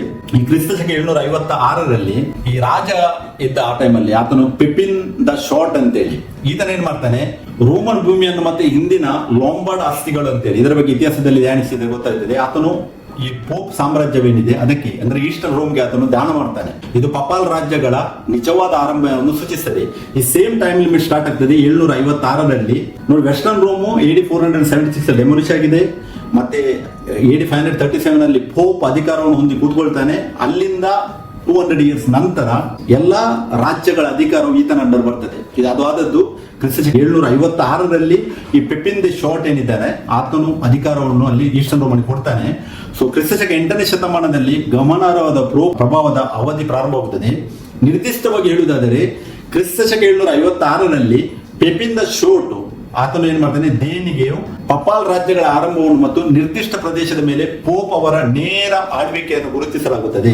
ಕ್ರಿಸ್ತಶಕ 800ರಲ್ಲಿ ಪೋಪ್ ಲಿಯೋ III ಏನಿದ್ದಾನೆ ಅವನು ಚಾರ್ಲಿಮ್ಯಾನ್ಗೆ ಅವರನ್ನು ಪವಿತ್ರ ರೋಮನ್ ಚಕ್ರವರ್ತಿಯಾಗಿ ಅಂದ್ರೆ ಹೋಲಿ ರೋಮನ್ ಎಂಪರರ್ ಆಗಿ ಪಟ್ಟಾಭಿಷೇಕ ಮಾಡಿದ್ರೆ ಇದು ಮತ್ತಷ್ಟು ಕಷ್ಟ ಆಗ್ತದೆ. ಅಂದ್ರೆ ಪೆಪಿನ್ ನ ಮಗ ಚಾರ್ಲಿಮ್ಯಾನ್ಗೆ ಏನಿದ್ದಾನೆ ಆತನ ಪೆಪಿನ್ ನ ಮಗ, ಪೆಪಿನ್ ದ ಶಾರ್ಟ್ ನ ಮಗ, ಆತನನ್ನೇ ಅವರು ಹೋಲಿ ರೋಮನ್ ಎಂಪರರ್ ಆಗಿ ಪಟ್ಟಾಭಿಷೇಕ ಮಾಡ್ತಾರೆ. ಇದು ಪೋಪ್ ಅಧಿಕಾರ ಮತ್ತು ಉದಯೋನ್ಮುಖ ಪಶ್ಚಿಮ ಯುರೋಪ್ ಶಕ್ತಿಗಳ ನಡುವಿನ ನಿಕಟ ಸಂಬಂಧವನ್ನು ಸಂಕೇತಿಸುತ್ತದೆ. ಇಲ್ಲಿಂದ ಪೋಪಿಗೆ ಫುಲ್ ಅಧಿಕಾರವು ಆ ಕಂಟ್ರೀಸ್ ಗಳ ಮೇಲೆ ಆತನು ಹೊಂದುತ್ತಾನೆ. ಮೊದಲು ಕೂಡ ಇದ್ದ ಆತನು ಅದು ಡೈರೆಕ್ಟ್ ಆಗಿ ಇರಲಿಲ್ಲ, ಬಟ್ ಇಲ್ಲಿಂದ ಡೈರೆಕ್ಟ್ ಆಗಿ ಇದು ಸ್ಟಾರ್ಟ್ ಆಗ್ತದೆ ಕ್ರಿಸ್ತಶಕ 800ರಿಂದ. ಇದು ಬ್ರೇಕ್ ಆಗುದು ಯಾವಾಗ, ಕ್ರಿಸ್ತಶಕ 860 ಅಥವಾ ಕ್ರಿಸ್ತಶಕ 870ರಲ್ಲಿ. ಅಂದ್ರೆ ಎಕ್ಸಾಕ್ಟ್ಲಿ 1000 ಇಯರ್ಸ್ ಪೋಪು ಎಲ್ಲಾ ಯುರೋಪ್ ಕಂಟ್ರಿ ಮೇಲೆ ಅಧಿಕಾರವನ್ನು ನಡೆಸಿದ್ದಾನೆ. ಇದನ್ನು ನೀವು ಅರಿಯಿರಿ. ಸೊ 9:6ನೇ ವಾಕ್ಯವನ್ನು ಧ್ಯಾನಿಸುವ ಪ್ರಕಟಣೆ 9:6. ಆ ಕಾಲದಲ್ಲಿ ಮನುಷ್ಯರು ಮರಣವನ್ನು ಬಯಸುವರು, ಆದರೆ ಅದು ಪ್ರಾಪ್ತವಾಗುವುದಿಲ್ಲ. ಸಾಯಬೇಕೆಂದು ಕೋರುವರು, ಆದರೆ ಮೃತ್ಯು ಅವರ ಬಳಿಯಿಂದ ಓಡಿ ಹೋಗುವುದು ಅಂತ ಹೇಳುವ ಕೇಳುತ್ತದೆ. ಇದನ್ನು ನಾವು ಧ್ಯಾನಿಸಬೇಕಾದ್ರೆ ನಾವು ಯೋಬನ ಬಗ್ಗೆ ಧ್ಯಾನಿಸಬೇಕು. ಯಾಕಂದ್ರೆ ಯೋಬ ಕೂಡ ಇದೇ ಭಾವನೆಯನ್ನು ವ್ಯಕ್ತಪಡಿಸಿದ್ದಾನೆ. ನೋಡಿ, ವಾಕ್ಯದ ರೆಫರೆನ್ಸ್ ನಮಗೆ ಸಿಗ್ತದೆ ಬೈಬಲ್ ಅಲ್ಲಿ. ಒಂದು ನಾವು ಧ್ಯಾನಿಸಬೇಕು. ಪ್ರಕಟಣೆ ಏನಿದೆ ಅದನ್ನು ಬ್ಯಾಕ್ ಹೋದ್ರೆ ನಾವು ಅದಕ್ಕೆ ವಾಕ್ಯದ ರೆಫರೆನ್ಸ್ ನಮಗೆ ಸಿಗ್ತದೆ, ಅದನ್ನು ನಾವು ಹುಡುಕಿ ತೆಗಿಬೇಕು. ನೋಡಿ, ಯೋಬ 3:20-27 ಓದುವಾಗ ಅಲ್ಲಿ ವಾಕ್ಯ ಹೇಳ್ತದೆ, ಕಷ್ಟದಲ್ಲಿರುವವನಿಗೆ ಬೆಳಕನ್ನು, ಮನನೊಂದವರಿಗೆ ಜೀವವನ್ನು ಕೊಡುವುದೇಕೆ? ಅವರು ನಿಕ್ಷೇಪಕ್ಕಾಗಿ ಅಗೆಯುವ ಆಶೆಗಿಂತಲೂ ಹೆಚ್ಚಾದ ಆಶೆಯಿಂದ ಮರಣವನ್ನು ಹಾರೈಸಿ ಹುಡುಕಿದರೂ ಅದು ದೊರೆಯದು. ಇಲ್ಲಿ ನೋಡಿ, ಯೋಬ ಉಲ್ಲೇಖಿಸಿದ್ದಾನೆ 21ನೇ ವಾಕ್ಯದಲ್ಲಿ 3:21ರಲ್ಲಿ, ನಿಕ್ಷೇಪಕ್ಕಾಗಿ ಅಗೆಯುವ ಆಶೆಗಿಂತಲೂ ಹೆಚ್ಚಾದ ಆಶೆಯಿಂದ ಮರಣವನ್ನು ಹಾರೈಸಿ ಹುಡುಕಿದರೂ ಅದು ದೊರೆಯದು. ಅಂದ್ರೆ ಸಮಾಧಿಗೆ ಸೇರುವಾಗ ಬಹಳ ಹರ್ಷಿಸಿ ಉಲ್ಲೇಖಿಸ್ತಾನೆ. ಈ ಪ್ರಕಟಣೆ 9:6ರಲ್ಲಿ ಮೃತ್ಯು ಅವರ ಬಳಿಯಿಂದ ಓಡಿ ಹೋಗುದಂತ ಹೇಳಿದ್ರೆ ಇದೊಂದು ಯಾತನೆಯನ್ನು ಸೂಚಿಸುವಂತದ್ದಾಗಿದೆ. ಇಲ್ಲಿ ಯೋಬನು ಕೂಡ ಆ ಯಾತನೆಯಿಂದ ಹೊರಲಾಡ್ತಾ ಇದ್ದನು. ನಾವು ಯೋಬ 3:1 ಓದುವಾಗ ಅಲ್ಲಿ ಯೋಬ ಈ ವಿಷಯವನ್ನು ಯಾಕೆ ಉಲ್ಲೇಖಿಸಿದ್ದಾನೆ. 3:1 ಈ ತರ ಹೇಳ್ತಾನೆ ನೋಡಿ. ಆಮೇಲೆ ಯೋಬನು ಬಾಯಿ ತೆರೆದು ತನ್ನ ಜನ್ಮ ದಿವಸವನ್ನು ಶಪಿಸಿಂತೆಂದನು. ಆತನು ತನ್ನ ಜನ್ಮ ದಿವಸವನ್ನು ಶಪಿಸ್ತಾನೆ. ದೇವರನ್ನು ಆತನು ಯಾವತ್ತೂ ಶಪಿಸಲಿಲ್ಲ. ಜನ್ಮ ದಿನವನ್ನು ಶಪಿಸಿ ಆತನ ಹೇಳ್ತಾನೆ, ಮರಣವನ್ನು ಹಾರೈಸಿ ಹುಡುಕಿದರೂ ಅದು ಸಿಗ್ಲಿಲ್ಲ ಅಂತ ಹೇಳ್ತಾನೆ. ಅಂದ್ರೆ ಇವರ ಸಿಸ್ಟಮ್ ಏನಿತ್ತು, ಇವರು ಕೂಡ ಒಂದು ರೂಲ್ ಇತ್ತು. ನಾವು ಧ್ಯಾನಿಸಿದ್ದೇವೆ, ನಾನು ತೋರಿಸಿದ್ದೇನೆ ಆಲ್ರೆಡಿ. ಈ ಮುಸ್ಲಿಮರು ಏನಿದ್ದಾರೆ ಅವ್ರು ಏನ್ ಮಾಡ್ತಾರೆ, ಹಿಂಸಿಸ್ತಾ ಇದ್ರು, ಜನರನ್ನು ಹಿಂಸಿಸ್ತಾರೆ. ಹೇಗೆ ಹಿಂಸಿಸ್ತಾರೆ, ಹೊರಲಾದ ಹೊರೆಗಳನ್ನು ಅವರ ಮೇಲೆ ಆಗ್ತಾ ಇದ್ರು. ಅಂದ್ರೆ ಫಾರ್ ಎಕ್ಸಾಂಪಲ್ ಟ್ಯಾಕ್ಸೇಷನ್, ಜಿಜಿಯಾ ಏನಿದೆ ಅದನ್ನ ಹಾಕ್ತಾರೆ ಅವರು. ಅದು ನಾರ್ಮಲ್ ಮ್ಯಾನ್ ಹೊರಲಿಕ್ಕೆ ಆಗುದಿಲ್ಲ. ಅವಾಗ ಅವ್ರೇನ್ ಮಾಡ್ತಾರೆ, ಅವ್ರ ಹತ್ರ ಎರಡೇ ಆಪ್ಷನ್ ಇರುತ್ತೆ. ಒಂದೇ ಇಸ್ಲಾಂ ಧರ್ಮವನ್ನು ಎಕ್ಸೆಪ್ಟ್ ಮಾಡಬೇಕು, ಇಲ್ಲದಿದ್ರೆ ಟ್ಯಾಕ್ಸ್ ಕೊಡ್ಬೇಕು. ಆ ಟೈಪ್ ಅಲ್ಲಿ ಅವರು ಅವರನ್ನು ಹಿಂಸಿಸ್ತಾ ಇದ್ರು. ಸೊ ಅದಕ್ಕೆ ಆ ಕಾಲದಲ್ಲಿ ಮನುಷ್ಯರು ಮರಣವನ್ನು ಬಯಸುವರು, ಅದರದ್ದು ಪ್ರಾಪ್ತವಾಗುವುದಿಲ್ಲ ಅಂತ ಹೇಳಿದ್ರೆ ಎಲ್ಲರೂ ಲಿಟ್ರಲ್ ಆಗಿ ಇದನ್ನು ತೆಗೆದುಕೊಂಡಿದ್ದಾರೆ. ಅಂದ್ರೆ ಒಂದು ಲೆಕ್ಕದಲ್ಲಿ ತಗೊಳ್ಬಹುದೇ ಅವರು, ಯಾಕಂದ್ರೆ ಅವರು ಹಿಂಸಿಸುವಾಗ ಕೂಡ ನೀವು ಈ ನಮ್ಮ ಇಂಡಿಯನ್ ನಲ್ಲಿ ಕೂಡ ಈ ಪೊಲೀಸರು ಕಳ್ಳರಿಗೆ ಏನ್ ಮಾಡ್ತಾರೆ, ಅವರು ಹಿಂಸಿಸುವುದನ್ನು ನೀವು ನೋಡಬಹುದು. ಫಾರ್ ಎಕ್ಸಾಂಪಲ್ ಯಾವ್ದಾದ್ರು ಈ ಟೆರರಿಸಂ ಆಕ್ಟ್ ಅಲ್ಲಿ ಯಾರಾದ್ರೂ ಹಿಡಿದಿದ್ರೆ ಅವರನ್ನು, ಅವರಿಗೆ 3rd ಡಿಗ್ರಿ ಟಾರ್ಚರ್ ಅಂತ ಹೇಳಿ ಅವರು ಕೊಡ್ತಾರೆ. ಆ 3rd ಡಿಗ್ರಿ ಟಾರ್ಚರ್ ಅಲ್ಲಿ ಈ ತರ ಇರ್ತದೆ, ಆ ಟೈಮಲ್ಲಿ ಅವರು ಪ್ರಾಣವೊಂದು ತೆಗೆಯುವುದಿಲ್ಲ, ಮತ್ತೆ ಬೇರೆ ಎಲ್ಲ ವಿಧವಾದ ಟಾರ್ಚರ್ ಅಲ್ಲಿ ಕೊಡ್ತಾರೆ ಅವರು. 3rd ಡಿಗ್ರಿ ಟಾರ್ಚರ್ ಅಂತ ಹೇಳಿ ಮಾಡ್ತಾರೆ ಪೊಲೀಸರು ಕೈದಿಗಳಿಗೆ. ಅದರ ಬಗ್ಗೆ ನೀವು ಅರಿತ್ರೆ ನಿಮ್ಗೆ ಗೊತ್ತಾಗ್ತದೆ ನೋಡಿ. 3rd ಡಿಗ್ರಿಯಲ್ಲಿ ಎಲ್ಲಾ ಟೈಪಿನ ಟಾರ್ಚರ್ ಕೊಡ್ತಾರೆ ಅವರು, ಬಟ್ ಪ್ರಾಣವನ್ನು ಹೋಗ್ಲಿಕ್ಕೆ ಬಿಡುವುದಿಲ್ಲ. ಸೇಮ್ ಇದು ವಾಕ್ಯ ಕೂಡ ಅದೇ ತರ ಸೂಚಿಸ್ತಾ ಇದೆ. ಅಂದ್ರೆ ಮುಸ್ಲಿಮರು ಆ ತರ ಟಾರ್ಚರ್ ಮಾಡ್ತಾ ಇದ್ದದನ್ನು ಸೂಚಿಸ್ತಾ ಇದೆ. ಮೃತ್ಯು ಅವರ ಬಳಿಯಿಂದ ಓಡಿ ಹೋಗುದು ಅಂತ ಹೇಳಿದ್ರೆ ಲಿಟರಲ್ ಆಗಿ ಮೃತ್ಯು ಎಲ್ರಿಗೂ ಬರಬೇಕು. ನಾವು ಆದಿಕಾಂಡ 3:19 ಓದುವಾಗ ವಾಕ್ಯವೇನು ಹೇಳ್ತದೆ, ದೇವರು ಆದಮನಿಗೆ ಆತನು ಮಾಡಿದ ಪಾಪಕ್ಕಾಗಿ ಆತನು ಮಣ್ಣಿನಿಂದ ಬಂದ ಅವನು ಮಣ್ಣಿಗೆ ಸೇರ್ಲೇಬೇಕಂತೇಳಿ ವಾಕ್ಯ ಹೇಳ್ತದೆ. ಅಂದ್ರೆ ಎಲ್ಲಾ ಮನುಷ್ಯರು ಸಾಯಲೇಬೇಕು. ಯೋಬನ ಬಗ್ಗೆ ಕೂಡ ನಾವು ದೇವರು ಧ್ಯಾನಿಸುವುದಾದ್ರೆ ಯೋಬ ಕೂಡ ಸತ್ತಿದ್ದಾನೆ. ಸೊ ಈ ಶರೀರದಲ್ಲಿ ಯಾರೆಲ್ಲ ಈ ಲೋಕಕ್ಕೆ ಬಂದಿದ್ದಾರೆ ಅವರೆಲ್ಲರೂ ಶರೀರವನ್ನು ಬಿಡ್ಲೇಬೇಕು. ಸೊ ಮೃತ್ಯು ಅವರ ಬಳಿಯಿಂದ ಓಡಿ ಹೋಗುದಂತ ಹೇಳಿದ್ರೆ ಇದು ಯಾತನೆಯನ್ನು ಸೂಚಿಸುವಂತದ್ದಾಗಿದೆ. ಯಾತನೆ, ಅವರು ಅಷ್ಟು ಹಿಂಸಿಸ್ತಾ ಇದ್ರು. ಇವನ್ ರೋಮನ್ ಕ್ಯಾಥಲಿಕ್ ಅವರು ಕೂಡ, ನಾನು ಕಳೆದ ವಿಡಿಯೋಸ್ಗಳಲ್ಲಿ ಎಕ್ಸ್ಪ್ಲೇನ್ ಮಾಡಿದ್ದೇನೆ, ಎಷ್ಟೊಂದು ಹಿಂಸಿಸಿದ್ದಾರೆ. ರೋಮನ್ ಕ್ಯಾಥಲಿಕ್ ಒಳಗಡೆ ಸೈತಾನ ಇದ್ದಾನೆ.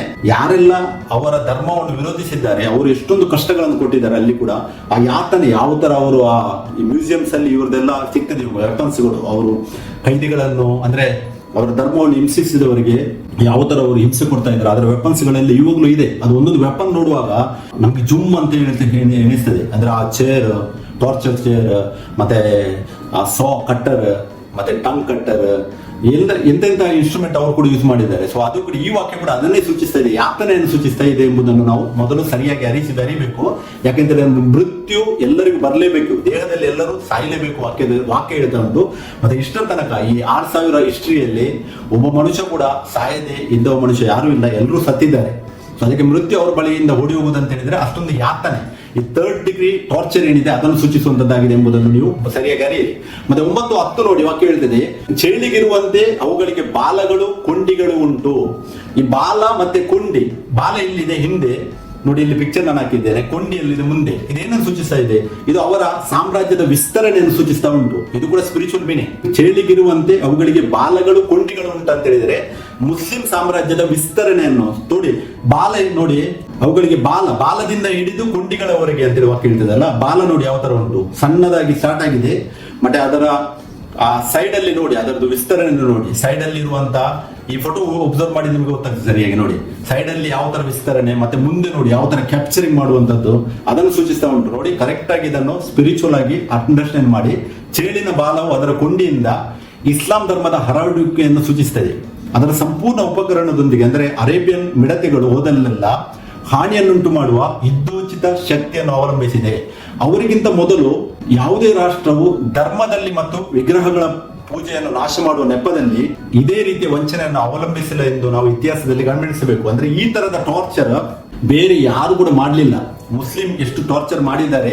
ಈ ವಿಗ್ರಹಗಳನ್ನು ಮಾಡಬಾರದು, ವಿಗ್ರಹಗಳ ಪೂಜೆಯನ್ನು ನಿಲ್ಲಿಸಬೇಕು, ಮತ್ತೆ ಈ ಅವರ ಧರ್ಮವನ್ನು ಅಂಗೀಕಾರ ಮಾಡ್ಬೇಕಂತೇಳಿ ಆ ಟಾರ್ಚರ್ ಅನ್ನು ಮಾಡಿದ್ದಾರೆ. ನಾವು ಮೊದಲಿನ ವಾಕ್ಯದಲ್ಲಿ ಕೂಡ ಅದೇ ಧ್ಯಾನಿಸಿದೆವು ನಾವು.